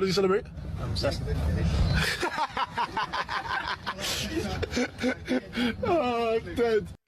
Calvin Bassey and Emil Smith-Rowe involved in that. I mean, mainly it was Calvin Bassey. I mean, first of all, I have to say, if you are that's on the Fulham team coach. If you have leaked that from the Fulham team coach, I mean, come off it. Seriously, get your house in order. Second thing, Calvin Bassey. Have you ever met Calvin Bassey? He's absolutely bonkers. He is brilliant. He could have a chat on his own in the telephone box for about an hour. He is just an exuberant character. He's just having a bit of a laugh and a joke and whatever. How much of a deal is it, though? Is it wrong for anyone to suggest that the Fulham players didn't put 100% into Saturday's game? Are players allowed to support other teams? I think this is a bit of a stuff of nonsense. Yeah. But I do think that the leaking of the footage is really unhelpful. Yeah, agreed. And actually, it brings a wider debate. Different circumstances, but we had the Jack Grealish footage leaked last week, didn't we, of him, seemingly intoxicated, falling asleep outside a pub in a beer garden. Scott Minto made the point that in their playing days, you know, those type of things would have been kept in-house. I think it's very much the same with this. But do players have to Fulham realise team now coach. that everything they do is on camera? Yeah, but I also... You're almost living in the Truman Show, aren't you? I also think we need to lighten up a bit. You know, Calvin Bassey is an Arsenal fan, as I understand it. Emil Smith-Rowe is a former Arsenal player. Why do we get annoyed about everything? And do we really think that those players, you know, professional pride will always kick in, that they down tools at the Emirates to help Arsenal win the title? No. It's absolute nonsense. It is a little bit. I wonder what you think about this, though. 03717223344, because it did cause a little bit of controversy over the weekend. Everything causes controversy, doesn't it, in 2026? Well, it does when you open your mouth. You have to understand, though, don't you, if you're a Premier League footballer, that the image is important. I love the Jack Grealish sort of we want our players to life. Show personality. Yeah, because he's a real hammered person. for doing so. He's a real person. Yeah. But I think we always do exactly what you've just said, which is we build people up, we make them into these characters, and as soon as we get the opportunity to have a go at them, we do. I love Calvin Bassey because of the way that he speaks. If you go into a room with him, he has sort of like he'll have a connection with you straight away. He's just that kind of guy. And I think that's what we want from our footballers, isn't it? I actually quite like the ones that give it a little bit back on social media as well. Why not? That's what it's about. That's why talkSPORT exists, for example, is because we're all really interested in having a bit of banter about football every single day. Yeah, and sometimes, you know, what we say gets taken too seriously. I mean, last week, for example, when I suggested that the Burnley shouldn't be allowed to be promoted for 5 years because they've made no attempt to stay up. Clearly, that isn't going to happen. I don't have that influence over the football authorities, Burnley fans. So stop getting so annoyed. Yeah, stop. What he means is stop clogging up his timeline and his WhatsApp. I did bump into an official from Burnley over the weekend. Yeah, he wasn't happy with me either, was he? He wasn't very happy. No, he did suggest that maybe you were being... He actually said to me, "How is he? Is he okay?" I'm absolutely fine. You are listening to Matterface and Crook on talkSPORT with Selco Builders Warehouse. Check out this month's real deals at selcobw.com. We're going to be speaking to the Hull assistant manager, Dean Holden, this week, despite Crookie's prediction that Derby would sneak into the playoffs. I said don't write them off, Actually, but you did. Hull got into the Championship playoffs. They're going to face Millwall in the semi-final.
Let's squeeze one more in. Here's the fourth. Morning, Sean. Ali here, big Arsenal fan. I know you love a curry just like me, but I want to know, what's the best order at a curry house for Sean Dice? Ali, it's a fair shout. Well, it always starts with Kingfisher or Cobra, obviously. Poppadoms, standard. Mixed platter sometimes. I do the full mixed grill kind of platter. But not for me. I mean, what I do, get it on the table. Everyone has a munch. Everyone dives in. I do like the hot ones. If I'm in the mood, which is rare because it's so hot, is a chicken tikka or a prawn naga, which is incredibly hot. Jalfrezi, still hot, but manageably hot. But now and again, you just want something a bit of flavoursome, even like something soft like a butter chicken mixed with a bit of naga. You get that going on, and you're really on to a winner then. Yeah. Pilau rice, I like normally on mushroom rice. Garlic coriander naan. Now and again, a chili naan, depending on what food I'm having. Onion bhaji. Anything else that's on the go, I just love it on there because I do love a pint and a curry. It's my I like a bit of mehdi gosht, and you've got to have dal. You've got to have taka dal. You just Koister, I'm going to tell you, Koister's lad. I had a curry with Koister and a couple of beers one night, and Fletch and his lad ordered a Peshwari night. Now I ain't doing it. I ain't having it. So I just absolutely ruined him. I said, your lad, I said, he needs to have a look at himself. Fruit in a bit of bread, come on. Yeah. I tell you what, you also need for the ideal Indian, and we had this at the Lower Stuff Tandoori. We had an absolute feast.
Until 1 o'clock. Get out. Get out.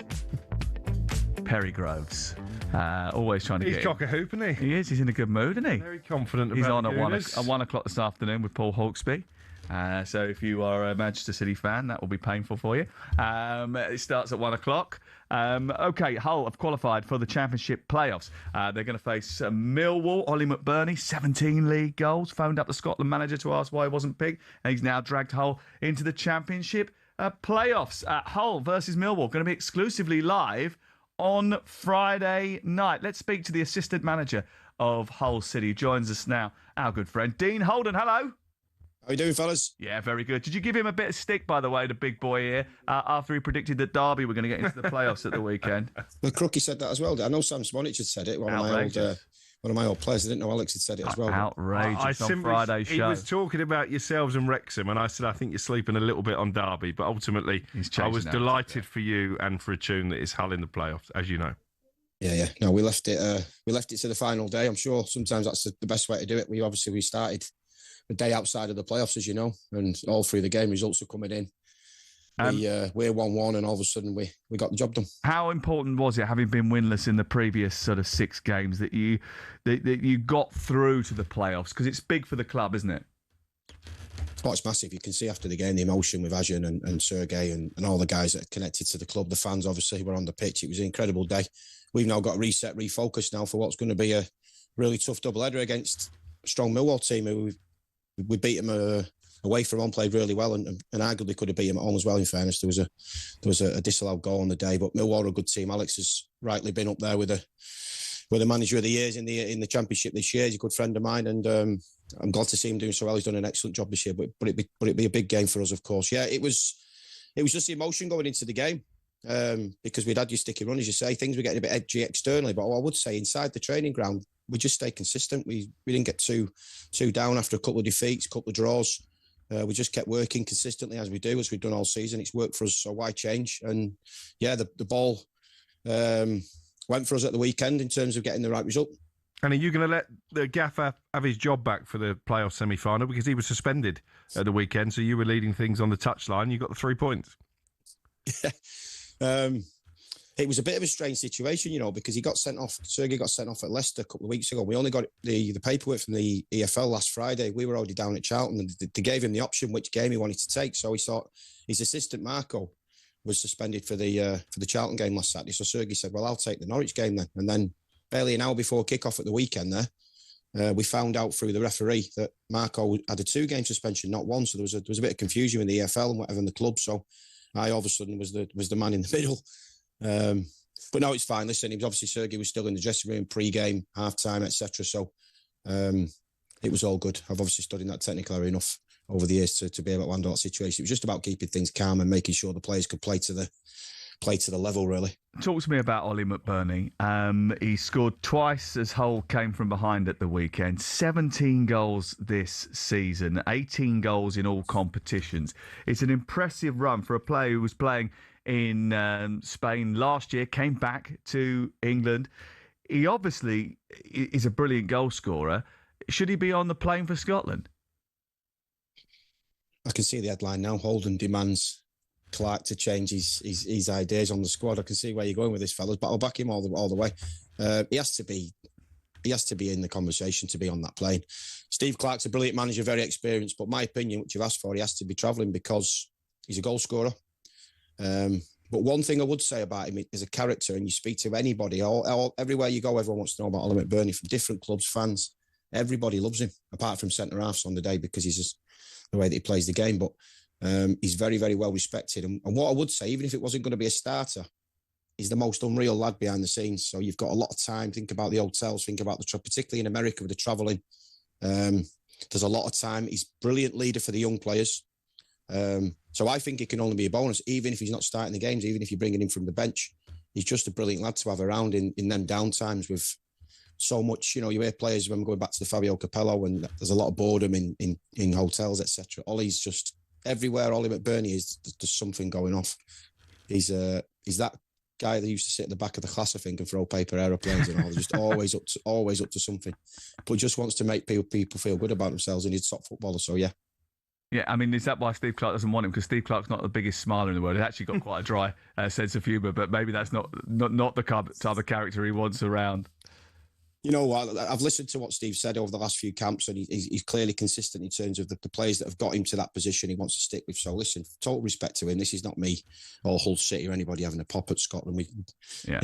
Two of my boys were, our oldest two were born up in Scotland when I played at Falkirk. So we love the Scottish people. I hope they do really well, but I'm sure to have Ollie on that plane would be a big thing for the players themselves, yeah, for sure. You've mentioned the owner a couple of times already. He was getting a bit of stick from the Hull fans at the start of the season when you were slapped with a transfer embargo. I think it was over money owed to Aston Villa for the transfer or the loan of Louis Barry. But just how good an owner is he? How hands-on is he? I mean, you ended up going out to one of his holiday resorts and starred on Turkish reality TV, didn't you, earlier in the season? He's a great fella, he's there most weeks now. Obviously, he's give up his role at Fenerbahce as vice chairman, so he's got much more time on his hands to be in and around Hull. He did a Q&A there on Friday night for the fans. He goes in a local pub. He's not a drinker or anything like that, but he just wants to connect the city. He's an all-in type of bloke. He likes good people around him who've got good energy. That was the connection, I think, bringing Sergei in last summer. He'd asked me a couple of times to go to the Dominican Republic, where he has this big show in Turkey called Survivor, where they basically, it's a bit like I'm a Celeb, but they're in there for 6 months. And we went to it's mad. It's all over the world. I think he does 20 odd countries from the Dominican, but he asked me and Danielle, my wife, to go. So it was the last international break. Sergei gave it the all clear. So yeah, they were back in Croatia seeing family, so they weren't able to come. So me and Danielle went, and the most incredible trip. But we were watching the show being filmed behind the scenes, and all of a sudden, then he organised a game of football for the campmates. Bearing in mind they'd not eaten for 3 days, and the reward was to go to a local mall and have $1,000 to spend on clothes and food, etc., and then a nice night in a hotel. So you think there's pressure on referees in the Championship? That was pressure on me, let me tell you. And all of a sudden, I'm live on Istanbul on Turkish TV to 8 million people. So I think that's my claim to fame. But it was a great trip. He is an emotional owner, and he was incredibly emotional on the full-time whistle at the weekend. We spent a bit of time with him. He basically kidnapped us and took us around the Bosphorus when we were in Istanbul. He is an unbelievable character, isn't he? We just happened to be with him for a couple of hours, and everywhere we went, he was sort of like being stopped by someone or being spoken to someone. He is massively famous in Turkey. And we sort of talked to him about the fact, what is it about Hull? But he really has got it in his blood, hasn't he? Yeah, he said he fell in love with the place when he first arrived. So he comes to every game. He'll bring 20, 25 people from all over the world. he helps people out wherever he can. I think he's just fully committed. It helps when you got your own private plane as well, by the way, so you can bring and people boat, if you want. by the way, and boat, boy, yeah. which he drives. Yeah, yeah. Well, part of the trip that we went on, he said, "Oh, we're going to the Bahamas." All right, okay, we'll go to the Bahamas for a couple of hours. And Fatty Terry was there, who again, big name in football, but not a lot of English fans I don't think would know. But this is probably the Alex Ferguson of Turkey. He's been the Turkish national team manager 3 or 4 times. Galatasaray. So we went and spent the day with him, which was, again, incredible to tap his brain. Somebody that's had so much success. But yeah, Ajan's all in. That's the main thing for us. There's nothing worse than being at a football club where there's a little bit of silent ownership or there's issues upstairs, as unfortunately I've experienced before as a manager. But you only got to look at Sheffield Wednesday and things like that. When you can seemingly get the right person in, it doesn't half have an effect on the whole environment, the whole institution, really. And the fans are on board with him because he's so honest. He communicates with them so freely, which I think as a fan must be brilliant. You fancy yourselves to get promoted? We back ourselves, yeah. We'll back ourselves against Millwall. We're confident we've got enough in the squad to take Millwall on, and we'll see if whoever turns up on the night over both games, which is going to be incredible. Another full house on Friday night, and then we're down to the Den on Monday. So 2 games in 3 days for us is where we wanted to be. Parts of the season we thought we might not get there, but we're in it now. We've got to embrace it, and we'll back ourselves against anybody. We're looking forward to it. They're live on talkSPORT, both those games here over the weekend. We've also got Middlesbrough versus Southampton Saturday, 12:30, which is on talkSPORT too. Dino, thank you very much. Love to the family. Thank you very much for coming on the programme. Cheers, guys. We'll let you go before we ask this question of Alex Crook. Who does go up from the Championship? Oh, that's brutal, isn't it? Because I'd love to see Hull do it for Dino and for a tune. You've got to fancy Southampton on form. They're the team with the momentum behind them. Don't particularly fancy Middlesbrough, to be honest. So didn't play particularly well, actually. No. I watched their game against Wrexham. They didn't play particularly well. I'm going to go Hull Southampton playoff final there. Hull Southampton playoff final. Okay, that'll be interesting. It's live on talkSPORT. All of the playoffs are live on talkSPORT. The end of season jamboree is absolutely sensational. Good luck to Hull, to Millwall, to Middlesbrough and Southampton. The Championship playoffs start Friday night, 8 o'clock, live on talkSPORT. There is more than just the Championship to worry about, though. The EFL season ended on Saturday in its traditional fashion, chaos, drama, and at least one goal line controversy that will be debated in pubs up and down the country until about 2031. We'll look back on the key stories next.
So, we'll talk Watford in a moment because you two have got a common interest in that. But let's talk Manchester United manager for a moment. Do you think Michael Carrick is a shoe-in now? Should he be a shoe-in? Probably, yeah, probably. I think his job was to come in, settle it all down, get them playing with a bit more confidence, a bit more freedom, and I think that's exactly what he's done. And I think if you try and look at some of the alternatives, I just would struggle to see who could get a better tune out of Manchester United. They've got a good team, Man United. They've got good players. It's just about getting them out there and not worrying about the weight of playing for Manchester United, and that's what Carrick has done. So I just think it's a no-brainer. Why wouldn't you do it now? I mean, their expectations at the start of the season, Sean. The maximum expectation or hope would have been Champions League. So he's achieved that. What more could he have done? Yeah, no, I agree. And what Ben was saying there, I mean, you get put in the role. I mean, I got a bit of stick. I did with Keno their podcast, and I said about Amaron, I said, if you simplified, did a 4-4-2, I'm sure we'll win more games. And Carrick's gone in there and he has simplified it. He's got the round pegs and round holes. They've signed some really good players before he took over. But he's gone in, it seems to me, from the outside, he's gone in, simplified it. You know, brought a bit more of a structure to it, a simple structure. And I don't, well, it seems to me, Jeff, this is from the outside, by the way, I must make that clear, but it seems to me, you know, give them a framework to work from. They've got very good players anyway, and it seems to be a bit more freedom in what they're trying to do. Aguero, Solskjaer, Deeney, Watkins. Sure, you know all about those last-minute goals, but have you heard the one about the on-loan goalkeeper who saved his temporary employers from disappearing out the Football League and into almost certain financial oblivion? Back in 1999, Carlisle United, managed by Nigel Pearson, were fighting to stay in the Football League. Carlisle's finances were precarious with a capital P that season, leading to a scenario where, with 3 games to go, they had to ask the FA to sanction an emergency loan deal to bring in a goalkeeper. Swindon Town's Jimmy Glass arrived at the club. His efforts in his first 2 games earned the Cumbrians 2 draws. Those vital points meant that Carlisle went into their final game of the Division 3 season, now League 2, needing to beat mid-table Plymouth Argyle in front of their own fans and hope their relegation rival Scarborough didn't win against Peterborough at home. The game at the McCain Stadium finished 1-1, and with the same scoreline at Brunton Park deep into injury time, Scarborough's fans invaded the pitch en masse, believing their Football League status was secure, convinced they'd done enough to stay up. However, there'd be one more plot twist. Carlisle won a corner in the dying seconds, and up came Jimmy Glass. In one of those you couldn't make it up moments, Glass scored from a rebounded header and was promptly swamped by teammates and thousands of fans who quite simply couldn't believe what they'd just witnessed. As for Jimmy Glass, he became an overnight celebrity, but he never played for Carlisle again, and his playing career never really kicked on after that defining moment. He took on various jobs outside of football before finding his way back into the sport as player liaison officer at Eddie Howe's Bournemouth, and most recently the general manager at non-league Wimborne. Not the fairy tale ending to one of the most Hollywood moments in football, but the name Jimmy Glass will live on forever as the scorer of that goal, arguably the most important in any club's history.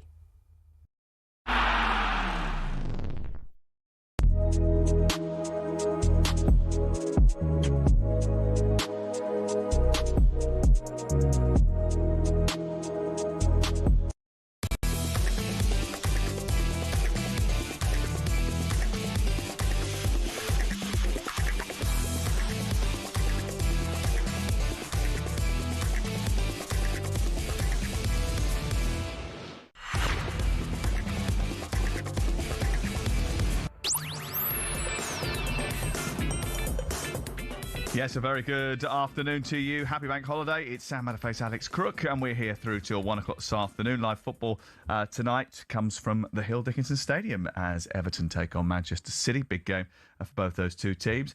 Obviously, Manchester City want to win the Premier League. Ipswich got into the Premier League at the weekend after their victory over QPR on Saturday. Kind of ruined the drama for everyone, didn't they? With a 3-0 win, racing into a lead. There was drama elsewhere. Ipswich, Coventry holding their parades to celebrate promotion today. If you're going to one of those, why don't you send us a text message, send us some scenes. We'd love to hear from you. 03717222344. Anil, who works on our show, does a bit of reporting for us over the weekends as well. He's sitting at the back there. He's been all smiles this morning. He's a massive Manchester United fan.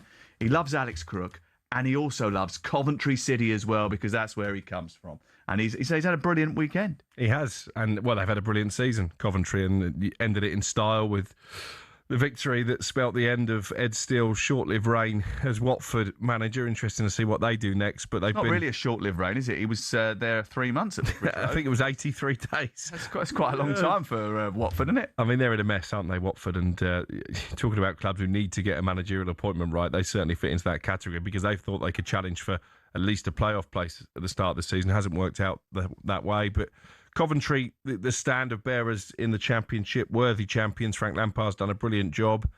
Ipswich, credit for getting up. I thought they'd do it a bit easier. I've got to say, at the start of the season, I thought they'd run away with the division. So I'm not going to give them too much kudos. Oh, come on. They've got 3 promotions in 4 years. Yeah. But as I said to you on Friday, I think they've not done it on a shoestring. I think Coventry's achievement is more remarkable than what Ipswich have done this season. Absolutely. But what do you think Ipswich would have learnt from last season being in the Premier League? It's a really good question, because when they last came up, they did spend money. You can't accuse them of not investing, but it felt like they were investing in players to bring them back up from the Championship the next season, as opposed to keeping them in the Premier League. So I think they need to go.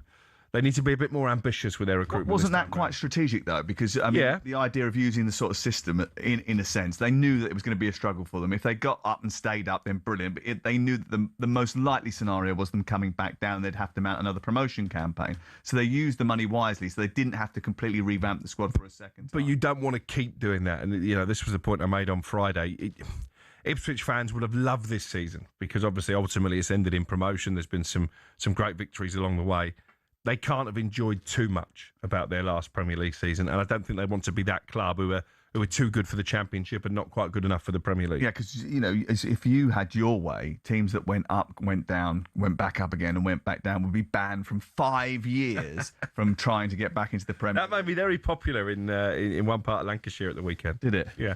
I said to you, I've never been to Turf Moor, so it's not a massive issue if I don't go any time. I don't think you'll be very welcome in the Dyche Arms across the road. But why do you say that? Because I think what is really important is that we try to get to a situation where a team that comes up can stay up, and largely that does happen a lot. We had a few seasons where everyone was going down.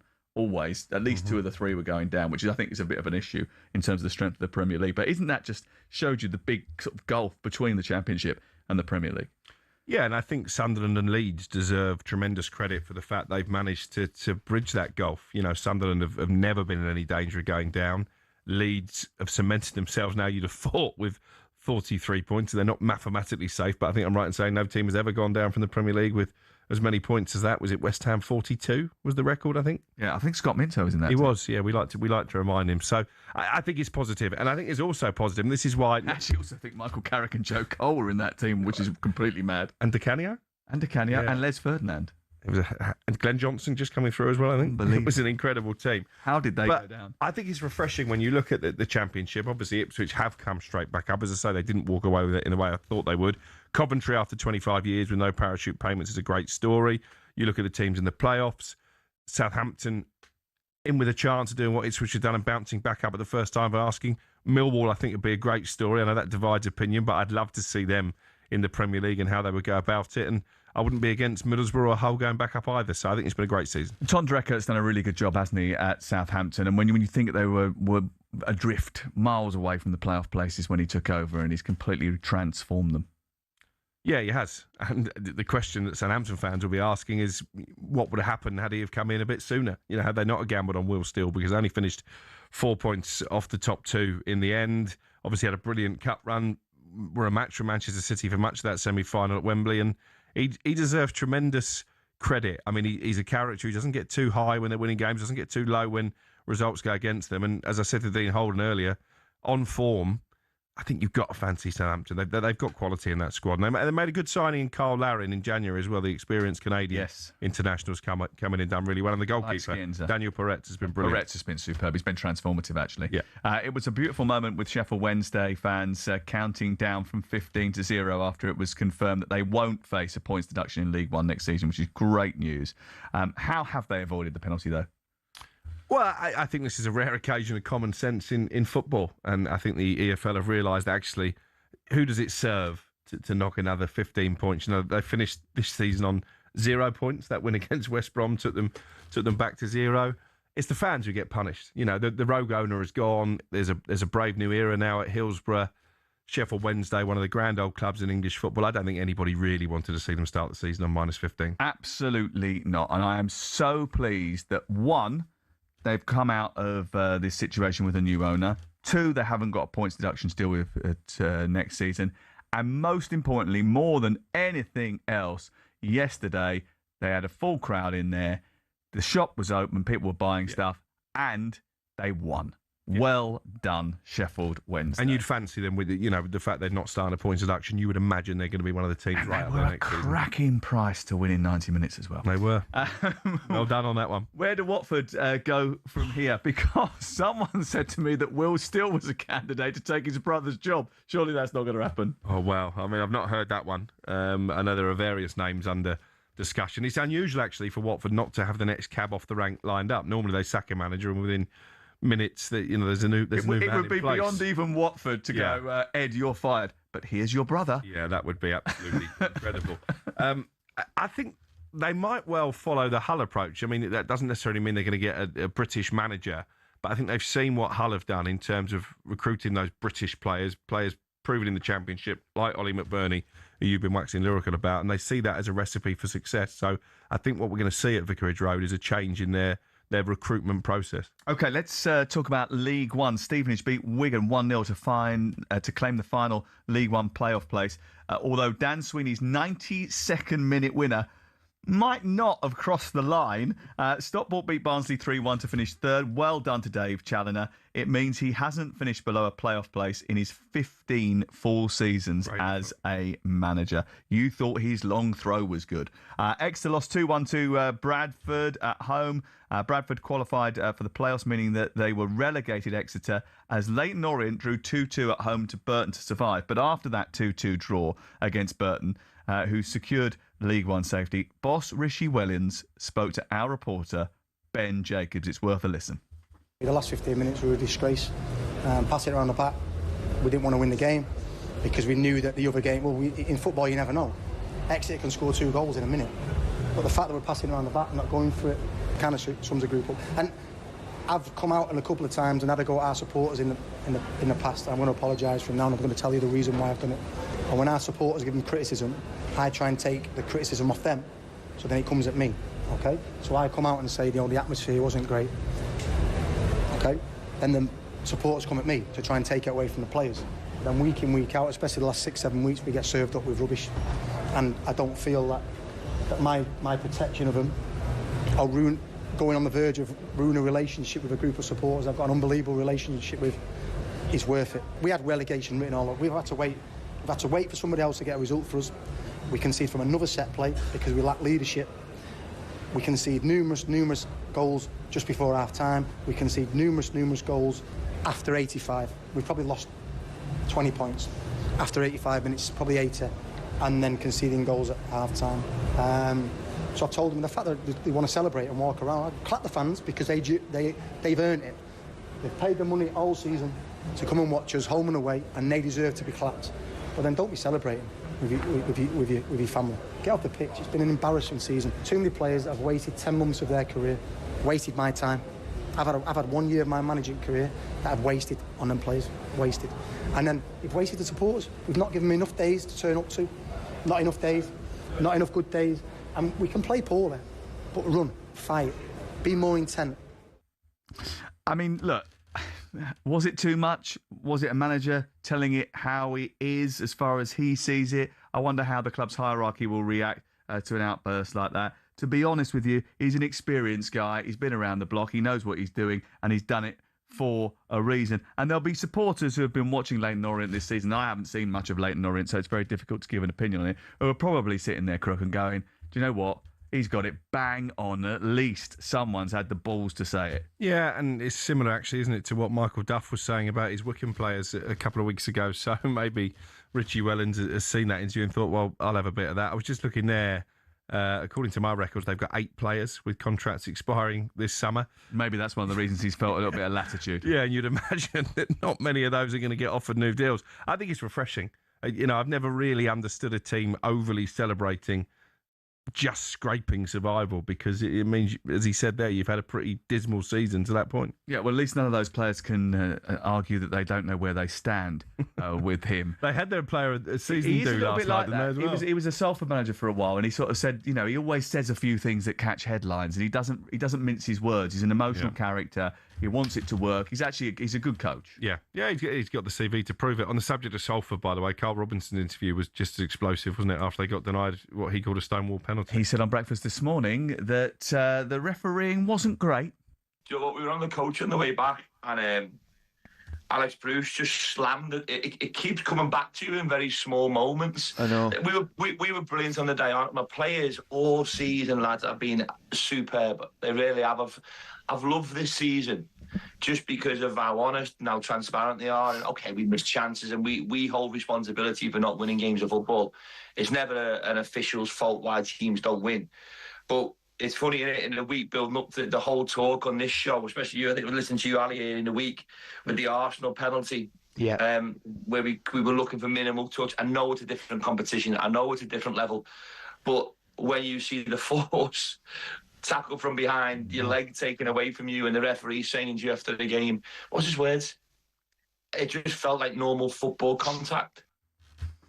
I was in the ye old cock-in Didsbury on Saturday, and I was watching this game, and this is a absolute stonewall penalty. It is unbelievable that it isn't given. And I'll tell you this, there was another penalty later on in the game that they should have got towards the end of that match, Salford, who were pushing to try and win that game against Crawley. They also had a free kick in stoppage time, which Luke Garbuck took. He slid it down the inside left channel when everybody in Salford colours, yeah, they were wearing white at the weekend, were flooding the penalty area. And he went to just play it down the side of the penalty area. And everyone went mental, absolutely mental. Cole Stockton went absolutely crazy. So why don't we just put it in the penalty area right at the end of the game? They needed a goal. Cole Robinson was going crazy on the touchline as well. And yeah, they did try and push for that goal. They really deserved to have got something from it. And if they had scored, they would have been up. Unbelievable. Cambridge, who haven't been particularly good over the last few weeks, promoted in third half, they drew 0-0 with Crewe at the weekend. I understand why he was absolutely furious. Yeah, and fair play to him. I mean, he calmed down a bit by the time he came on breakfast this morning, but even coming on breakfast after such a disappointment, and you got to feel for them. As you say, they missed out by a point. Obviously, if they got the penalty, no guarantee they'd have scored it, but you'd have thought they would. And it looks tough in the playoffs now, doesn't it? Because Chesterfield won at Swindon. They've ended the season in good form. Grimsby have shown with their cup exploits this season that they can be a force. You've got Notts County in there as well. So there's no guarantee that Salford, having finished fourth and missed out on a dubious refereeing decision, do go up. And they've been trying to get out of that division for years, haven't they? Oh, they really have. And it's been so frustrating because they've got into the playoffs sometimes and just sort of not hit the mark. But this was an opportunity to go up automatically, which they've just missed out on. Talking of the ye old cock-in Didsbury, by the way, there was a singer on towards the end. After he did my Arsenal song, game. didn't he? And he did your karaoke song, Yeah. which is... When You Say Nothing at All by Ronan Keating. Yeah. He did it well. He did it a lot better than you did. Let's just put it that way. In fact, he did it a lot better than you and Katie Shanahan did at the summer party. Oh, I don't know. That was quite an explosive performance from what I remember. You don't remember it very well.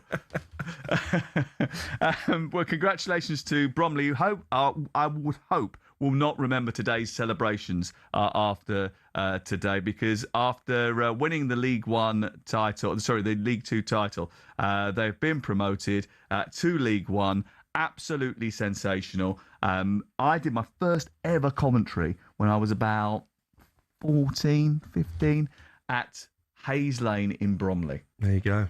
And you got a little blue plaque there? No. No.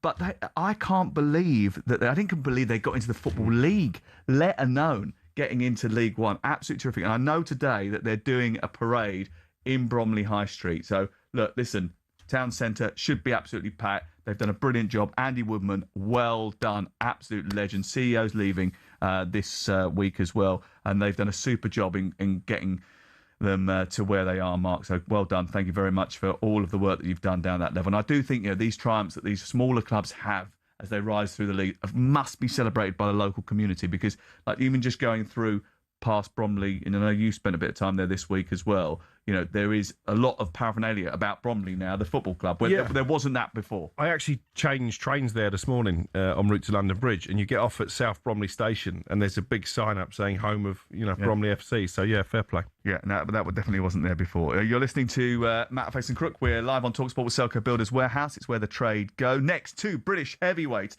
One fight this Saturday, Manchester. Daniel Dubois says Fabio Wardley has been lucky up till now. Fabio Wardley's unbeaten record suggests luck, and being very, very good look remarkably similar. We'll discuss it next.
Hey, Jay Trace, how are you doing? I'm good. How you doing? Love it to see you. You look great today, if you don't mind. You as well, you know. That's very kind of you. We're the same stylist. Have you? Yeah, we do. Yeah, we do. Yeah, we do. We're part of an agency, which is something, you know. Yeah, we were very close to wearing the same. Were you? Yeah. I was going to wear that. No, I was going to wear that. And instead of my hair like this, I was going to do my hair like that. I was going to do my hair like that as well. It makes sense. It makes sense. Good. Are you good? Are you well? Yeah, I'm chilling, man. I'm very well. Is that your own little brand then? I wish it was my brand. Oh, This is okay. Adidas. Why is it double Adidas? Oh, it's a secret, special Adidas. Can I get them? Can normal people Yeah, get of course, normal people. Hear this guy, man. them? No, I didn't mean me. I mean other people listening. Oh, sorry. Cheeky. What have you been up to? Last time we saw you was about 2 weeks chilling. ago. Today, I went by the Adidas office, got some bits, got some clobber, so I can look good for you lot. Can we Obviously, do that? Of course you can. How do we do that? Of course you can. I'll put you in touch with a guy. I know a guy. That's nice. And then, came to see you guys, and I got a song dropping after this, so busy day. After this? Yeah. Literally, after this is aired, the song will come out an hour after this. Why is it not being aired on this Why show? can't we play it? Yeah. Boys, listen. We can text each other unreleased songs, and we'll do all that. You know what I'm saying? You'll get the first preview. Yeah, but next time, definitely next time. No. You listen. We want it on our show. Has one network got it, the first play of it? No, they don't. I don't know who has it, actually, to be honest. Have you got it on your phone? I do have it on my phone. Can we play it? It might be some profanity in there, so I don't want to get you in trouble. Joe's fine. Right, you like the name of the song, though? The song's called Charisma. Oh, I like that. Has you read about me? In Charisma the footballer. Oh, that's the one. We make charisma. No, because then it would be Charisma. You know the Travella, you know the... Yeah, on the outside of the boot. Yeah, Oh, rude. wow, okay. Could you do that? Outside the boot? Can you do that? Yeah. Not, I can't do the whole... I can do outside the boot. Not in these shoes. Could you score like that? Oh, no, he's outside the foot. It's different. Different, isn't it? Different.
talkSPORT, Sam Matterface and Alex Crook. We're here right the way through until 1 o'clock this afternoon. Live football tonight comes from the Hill Dickinson Stadium in Merseyside as Everton take on Manchester City. But this Saturday, two British knockout kings are set to collide as Fabio Wardley takes on Daniel Dubois. So let's look ahead to the big fight with DAZN. Big fight build-up on talkSPORT with DAZN. Watch Fabio Wardley versus Daniel Dubois. Don't blink. This Saturday, only on DAZN. Sign up now at DAZN.com. The fight is live on DAZN to watch. You can listen to it right here on talkSPORT as well. Dave Caldwell is a boxing top trainer and he joins us now. Hi, Dave. How you doing, guys? You're good? Yeah, very good, thank you. Wardley looking to extend his unbeaten run as he faces probably his toughest test in Saturday's match with Dubois. Just how difficult is this fight to call? Oh, do you know what? This is genuinely one of the most excited I've been for an heavyweight fight in Britain for a while. It's the two fighters that are very, very evenly matched. Both possess so much power, one-punch power that can turn your lights out at any second during the fight. And it's one of those where it is very, very tough to call.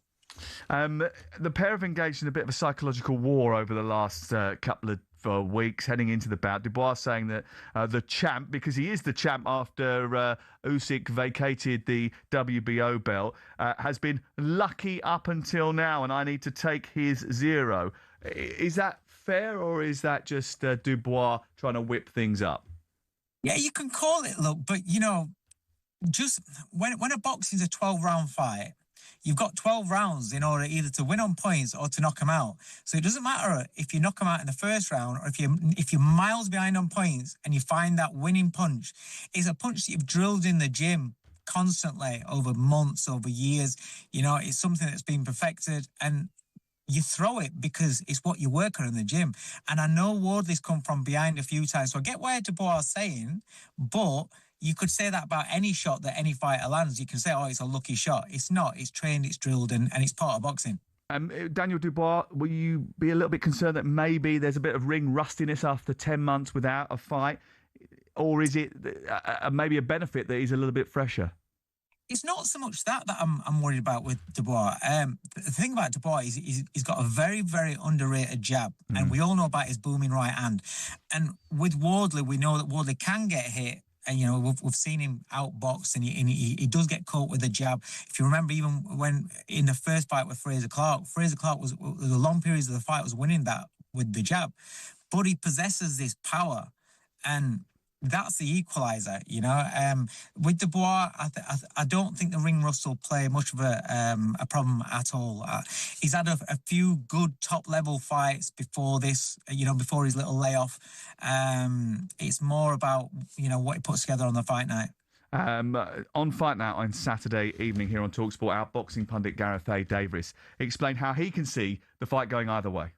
I heard Frank Warren talking about this on one of the YouTube channels. I think it was IFL TV with Gugan Cassius. He's got 2 outcomes in this fight. I've got exactly the same. I can see the fight going 2 ways. I can see Fabio Wardley winning it. I can see Daniel Dubois winning it. I can see Daniel Dubois spectacularly outboxing Fabio Wardley if everything goes well for him on the night. I can see Fabio Wardley stopping Daniel Dubois at any point and breaking him down. I can see a 12-round war. I can see the fight ending early on either side. That's what makes this so exciting. 2 young fighters in their prime who are extremely exciting in their heavyweights. So what do you think, having listened to that? How do you think the fight's going to go? What do you think we're going to see? You know what? I understand what Gareth's saying. The only one thing that I can't see this doing is going the distance. I just can't see it, because with Fabio, you've got an athletic heavyweight. He's not a stationary target. He's not slow and plodding. He's very, very athletic. I've spoke about Daniel's jab, his booming right hand. He can put on that pressure. But I just think that with Fabio, he needs to get off a good start, because we all know about Daniel. He's a couple of times in his fights, he maybe loses a bit of confidence, loses a few rounds back to back, and then he seems to fall apart. He can't afford to let Wardley get off to a good start. Just like I think Wardley can't really afford Daniel to get off to a good start, because when we saw Daniel fight Hrgovic, he walked through so many big bombs that Hrgovic was landing with that big right hand. I mean, if you remember that fight, he got hit with so many right hands, it was unreal.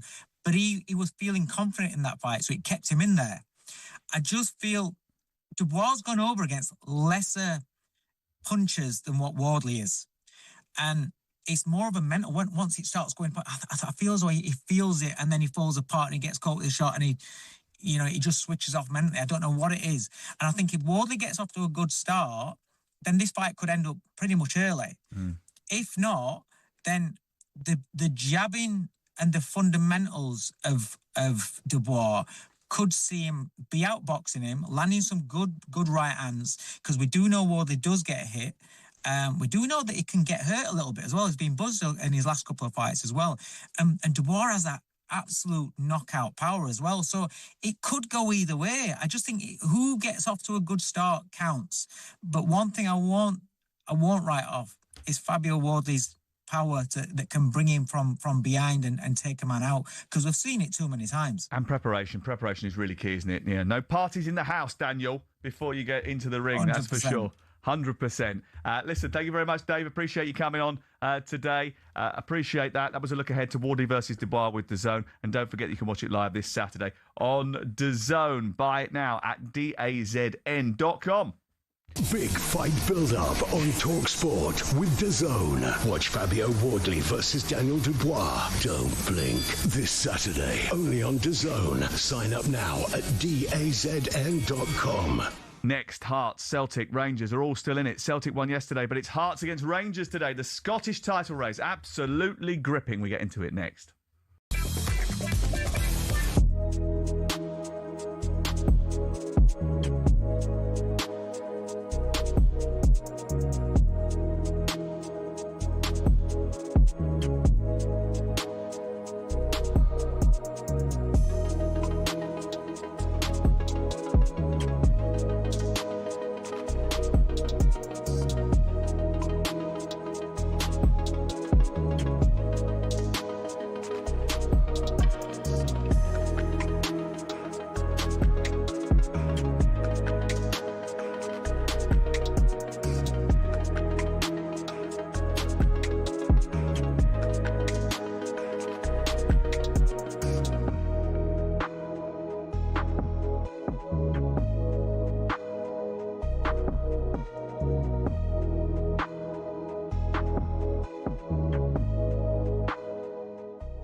Sam and Jordan singing your praises. That's Yeah, nice. He very doesn't nice. do that with many people, mate. He really doesn't.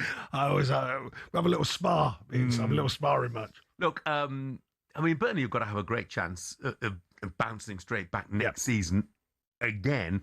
And at the moment, the bookies have got Steven Gerrard and Craig Bellamy both in the frame. What are your thoughts? Well, Craig Bellamy obviously worked under Vincent Company there, so he'll know the people involved and, you know, the ownership and the likes and the feel of the club.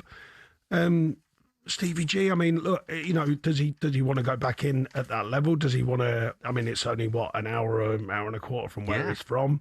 I mean, if you're going to do it like Frank has at Coventry, go into a good concern, and that is a good concern. There's no, I mean, I question the idea of doing the same model and it not working, but that doesn't mean that in the Championship they've got it wrong. Because let's face it, they've gone straight back up again.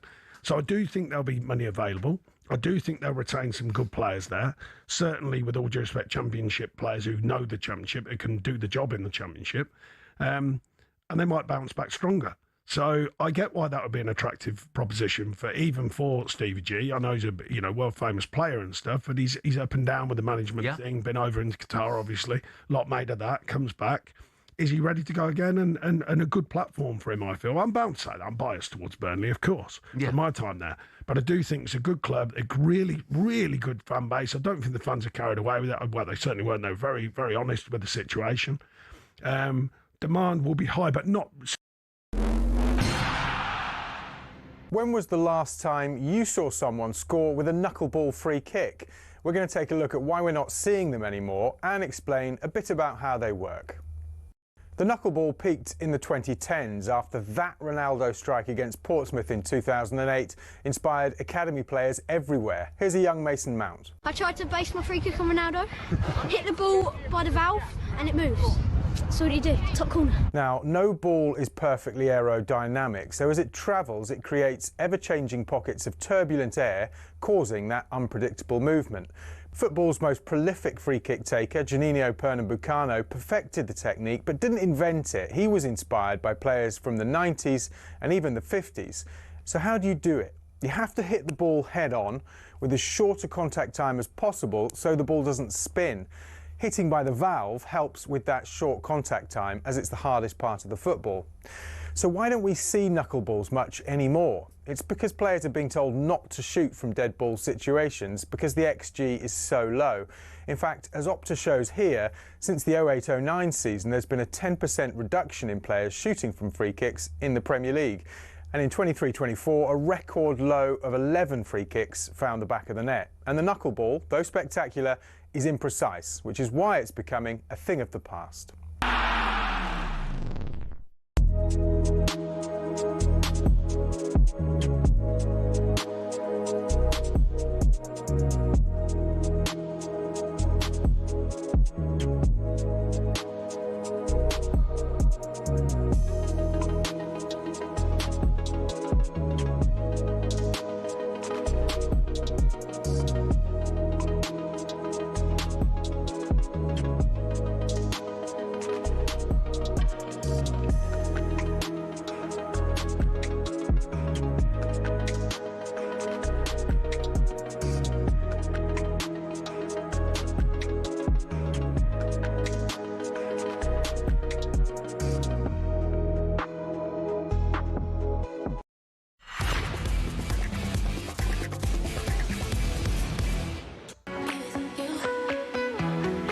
So the title race in England might go down to the wire, but is it going to be as thrilling and as exciting as Hearts, Rangers and Celtic, all in the title running in Scotland? Hearts host Rangers at 5:30 today, knowing a win would all but end Rangers' title hopes, and they would be 7 points adrift of Derek McInnes' side with only 3 games remaining. Yesterday, Celtic laboured a little bit to take advantage of Hibernian's 4th red card in 3 games before securing a 2-1 victory that lifts them level on points with Hearts at the top of the Scottish Premiership. Celtic, the form team in the Premiership, having earned 15 points from their last 6 games, which is 2 more than their title rivals. Let's speak to Paul Mitchell, who's going to be reporting on the game between Hearts and Rangers later on for talkSPORT.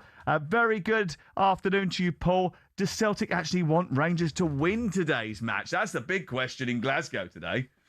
It's incredible. The big question in Edinburgh yesterday, did Hibs fans want their team to win against Celtic, to do Hearts a favour, and now it's flipped the other way. It's a surreal season where you've got Rangers fans supporting Celtic, Celtic fans supporting Rangers, Hearts fans supporting Hibs. This is weird. With 4 games to go for Hearts and Rangers and 3 games to go for Celtic, you just can't call this.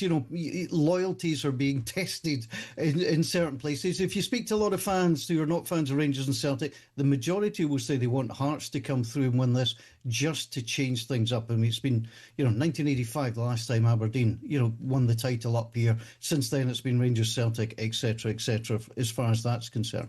Hearts have had a couple of cracks at it, but this is good. Who did the fixtures when the split took place? Because clearly this is all set up for a massive finale, isn't it, on the final day of the season? Saturday the 16th of May. It's Hearts against Celtic at Parkhead. When they write the book about this season, Sam, there will be conspiracy theories galore coming out, because traditionally the team that leads going into the split plays at home on the last day of the season. The team that were leading into the split were Hearts. They are not at home, and arguably they're going to the toughest ground that they could have gone. So there's a little bit of conspiracy theory stuff there, but you've got to try and balance the home and away schedule. You're trying to play all the other teams home and away, in that correct manner. And this is what the Scottish Premier League said. This is what we could do, the SPFL, and this was the fairest way. Hearts fans, I'm pretty certain Hearts fans don't want it to go to the last day. They've got memories of 1986 where Hearts had to go to Dens just to take something. The Hearts squad were ill. They lost 2-0 and Celtic won by thumping St Mirren. That's left a lot of Hearts fans scarred of a certain vintage, and they don't want to go through that again. Hearts, I think, are looking to try and beat Rangers, beat Motherwell, and then hopefully it's in their own hands from their perspective when Falkirk come to Tynecastle. It'll be Hearts' last home game of the season. In terms of Rangers, Danny Roll's done a brilliant job since he's come in there. Obviously, it was a disastrous first half of the season. But if they were to lose this game, is that them out of it, do you think? Because obviously they'd then be 7 points behind Hearts. That would be too much, wouldn't it, to make up? Alex, I think people would think they're out of it, and realistically they should be, but I'll pitch you this. Hearts go to Fir Park. There's no guarantee next Saturday night Hearts are going to beat Motherwell, and Rangers could go to Celtic Park and win. So it could still come back. So I wouldn't write them off completely. It'd be a very, very tough ask, it has to be said. But I wouldn't write them out altogether. But Hearts, I think if they can get the win today, they'll be 3 points ahead of Celtic with 3 games to play. They're in the box seat. But Hearts have got to play Motherwell and so Celtic and then play each other. It's fascinating. Motherwell have been playing some great football as well. If Hearts lose today, would you feel as if maybe that would have shown they don't have the mindset to become champions? I think they've been brilliant in terms of mindset over the course of the season. I really feel as if today is a massive test for them, isn't it? Because they can almost knock Rangers out of the title race, and that would show that they're ready. They're ready to become champions of Scotland. It is interesting, I think we look at it and wonder, Rangers and Celtic have been there before and done it before, but not a lot in the Rangers squad have done that. This is not a vintage Rangers squad that have won titles and cups all the way through. And I think if you look at the Hearts perspective, they've got a Scottish core, Craig Halkett, Stuart Findlay, they'll know what it means. But a lot of these guys are foreign guys, they'll treat this as we're going for it, we're here. Derek McInnes won Manager of the Year in Scotland last night. He was at the PFA Awards dinner, picked it up, and he was asked this question, does your team have the mindset? Believe him or not, Derek says that Hearts are quite relaxed. The training's good, the mood is good, the spirit's good.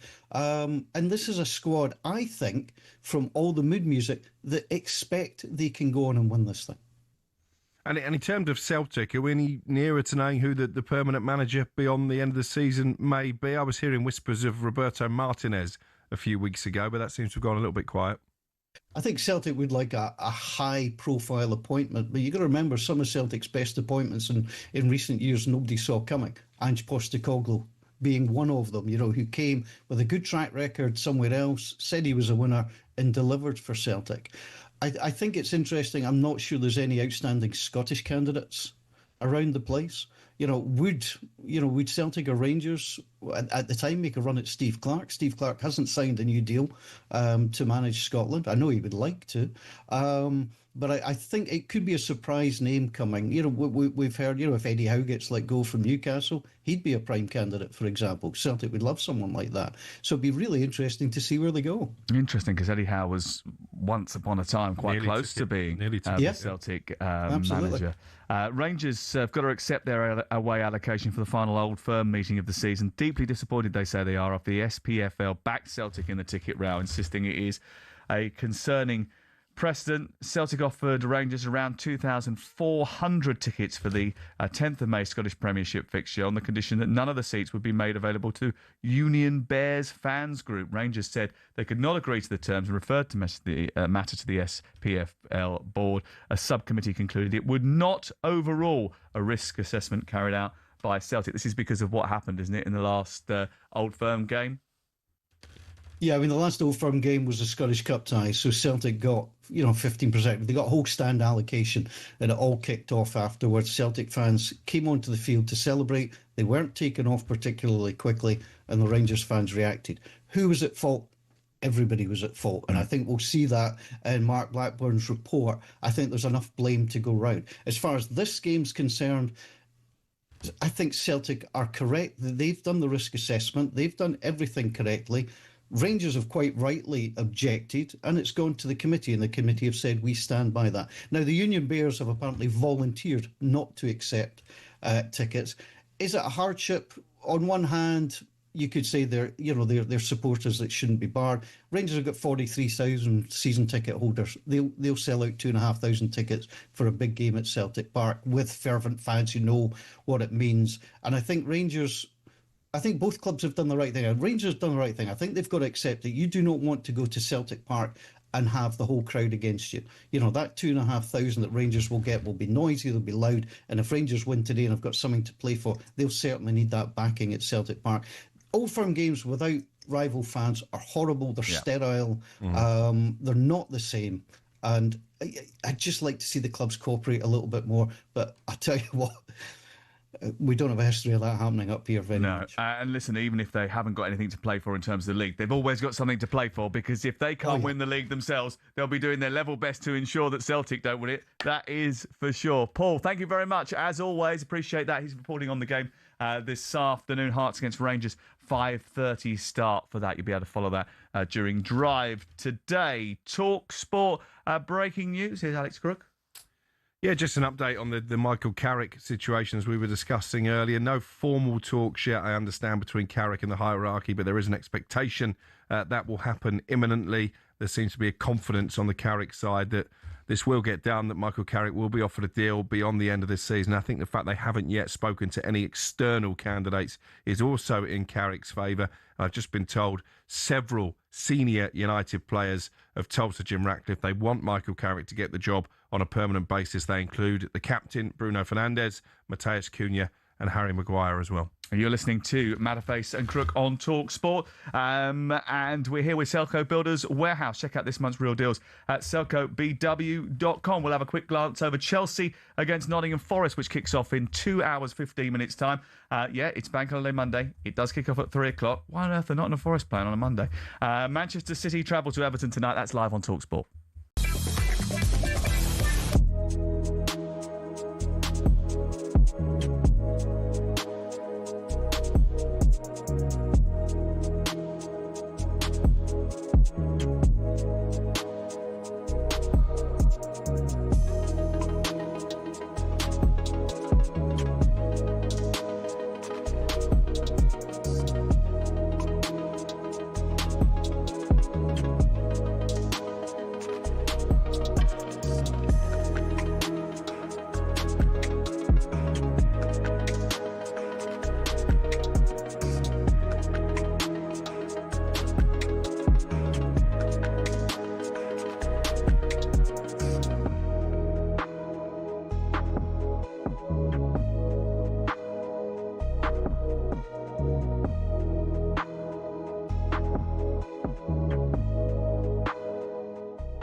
Frank, I want to move on to a player that you give his debut for Chelsea, Reece James.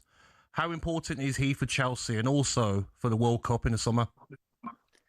Yeah, Reece, what an incredible player, an incredible lad. I've been really pleased with how he's taken to the captaincy there as well, because I think from afar, I feel like I've seen him grow into that position, because he was always quite a quiet lad, Reece. Kept his thoughts to himself, but when you did speak to him, he was very articulate. But the quality level, Gabby, I mean, when I first went to Chelsea, I had a good understanding of the academy because of the lads that were working with me. But to see his talent levels, I mean, I've never seen someone who gets a 70-yard crossfielder and just brings it down in his chest and then can do whatever he wants to the ball. It's a really incredible technique. But his whole game that he's got now, pace and power and the quality levels. So, yeah, massively important for Chelsea. You see that when he's not playing. He's managed to play more regularly this season, which has been great, but obviously out recently. And yeah, without picking Thomas's squad for him or his team, I think Reece James is one of the best right backs in the world, without a doubt. And yeah, want to see him fit and playing again because he's a special player. So how do you rate our chances at the World Cup, Frank? Well, I think we've got a good chance, but there's a lot of other good teams in it.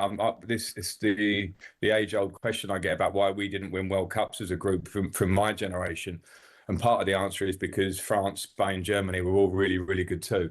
And, you know, so there are other teams that will be there competing, going over to America with the conditions that they'll be. But I think we've got lots of good talent in our squad as well. So I think absolutely we have a really good chance of doing it. It will be about momentum. It will be about the best players.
PM today, by the way. We're bringing you more live commentary from the IPL. talkSPORT 2, the place to be. 5-time champions Mumbai Indians take on the Lucknow Super Giants. The easiest way to listen to that for free is to download the free talkSPORT app. You can swipe across to talkSPORT 2, or you can watch along on the cricket YouTube channel, the talkSPORT Cricket YouTube channel. Certainly well worth a look. Curtis Ryan says, Crookie, can you give us a bit of information on John Stones to Leeds? There's a few rumours flying around.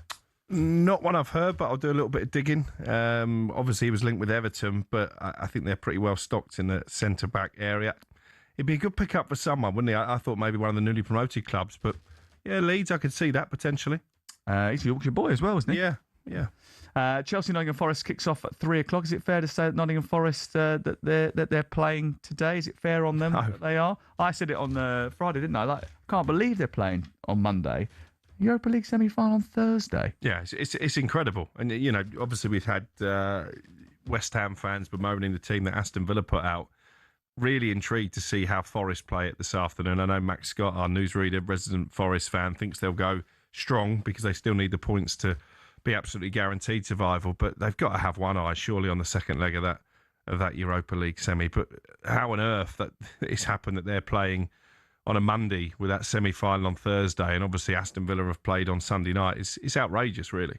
Yeah, it is. And after seeing Crystal Palace and Aston Villa approach the Premier League games the way they did when they've got to play on Thursday, you wouldn't be surprised if they made changes today. But as you said, the issue they've got is they've got to get the points themselves because they're still struggling in terms of staying in the Premier League. The last thing they want is to be playing Champions League football, having won the Europa League, and be playing Championship football at the same time. If you think the schedule is tough for the Premier League teams, imagine how tough it would be if that was the case. Yeah. There wouldn't be enough room in the fixture calendar for them, would they? Crazy. But I think he's done a really good job, Vitor Pereira, hasn't he? 9 games unbeaten now. Yeah, and obviously he's gone old school. He's gone 4-4-2 with the combination of Chris Wood and Jesus up front, which has worked. So yeah, I think they'll go there in confident mood. And it's a big game for Chelsea. Obviously, took a bit of the pressure off themselves with that FA Cup semi-final win, but they're 9th in the table. I mean, the Champions League is gone, isn't it? They're not going to make up 10 points on Villa in 5th, but they need to be playing some kind of European football, you'd have thought, next season. Well, they might get Champions League if they finish 6th and Aston Villa win the Europa League. That's a possibility. But they're even 4 points behind Bournemouth, so if they lose today... They do have a game in hand. Lose today, it's difficult. If they lose today, it's impossible. In fact, if they lose today and Everton were to somehow beat Manchester City, they'd probably be 10th in the league by the end of the night, which is an absolutely dreadful position for them to be. Well-run club, though. 3 games to go. Stop. Listen, we've had our say. We know it's not been great. It's okay. Things can only get better. It's a fascinating game, that. It really is. It is. Do you know what? Nottingham Forest, I tell you what, I think they'll be all right today against Chelsea because Chelsea don't look like they're going to score enough goals. And it depends how Forest approach it, doesn't it? Because, like we said earlier on, Oliver Glasner coming up with that great analogy, like it's like having a big birthday party to go to, but also having your wedding a few days later on. I mean, it does depend on who you're getting married to. But it is sort of like a bit of an anti-climax, isn't it, playing this game today? Yeah, absolutely. But as I say, how it's been allowed to be scheduled in for today is bonkers. But again, I'll make the momentum argument. If they did go there and they got a win to all but guarantee survival, that gives them a bit of confidence to take into the second leg. It's not just a scheduling of today; it's a 3 o'clock thing. I mean, even if it was a 12:30, it would make more sort of sense, wouldn't it? I'm surprised we've not had complaints from Forest because Mr. Marinakis is not usually one to keep his powder dry in that department. Maybe he's just keeping himself under the radar. So potentially. Have you seen the breaking news come out of Arsenal, by the way? Yes. Huge game tomorrow, second leg of the Champions League semi-final against Atleti. Ødegaard, Havertz and Timber all missing training this morning. Yeah, something that Tom Clayton broke at around about 12:30 today. How big an influence will that be on what happens? Because I thought Saka was brilliant, by the way. It also probably explains why Saka was taken off at half-time. Yeah, he'll start. And, if he's on song, then Arsenal have got a brilliant chance of going through. I like Havertz in these big European games. I think he's a good Champions League player. So he'll be a loss. And I was thinking again as I was watching the game on Saturday, Martin Ødegaard, as he was at Wembley for the League Cup final, sat behind the Arsenal bench. He's missed a lot of big games this season, hasn't he, the captain? Yeah, we mentioned it a lot. It's been a big thing this season, and they've lacked a little bit of creativity when he hasn't been in the team. Although I thought, Eze took his chance really well at the weekend as well. What is it about the business end of the season that seems to bring the best out of Emery? Eze? Tell you what, last season he was terrific. This season, if he can do the same, can you imagine winning the FA Cup with Crystal Palace and then winning the Champions League and Premier League double with Arsenal, and then a World Cup at the end of it?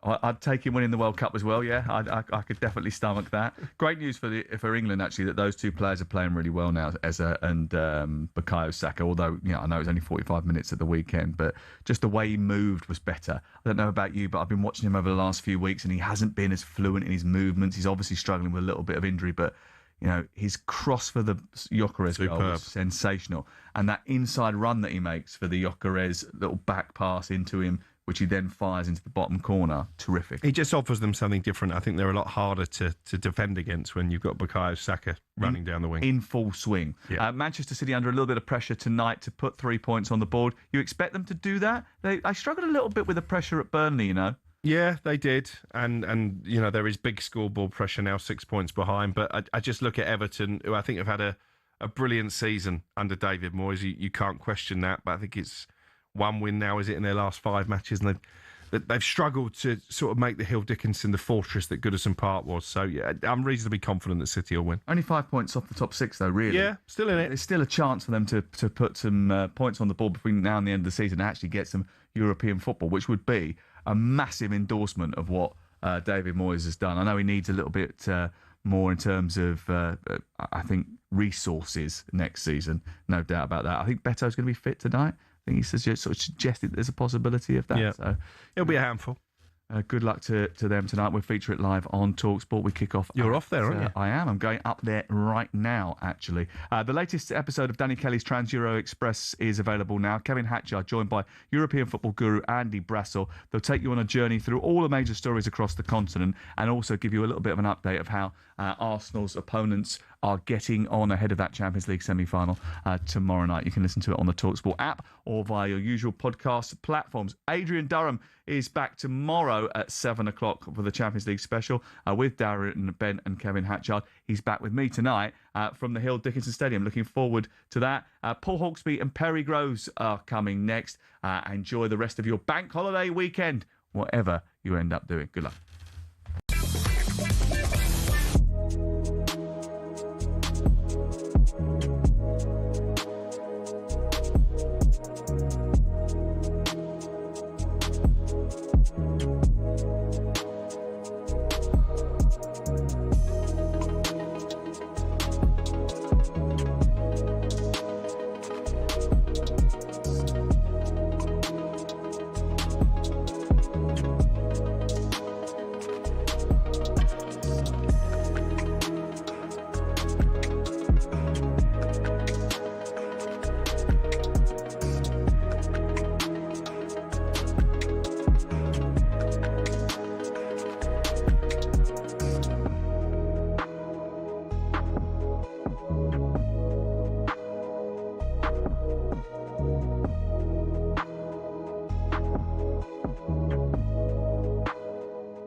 See, that's the Villa. Can you hear me, Villa? You almost went hell of a beating Gabby Agbon.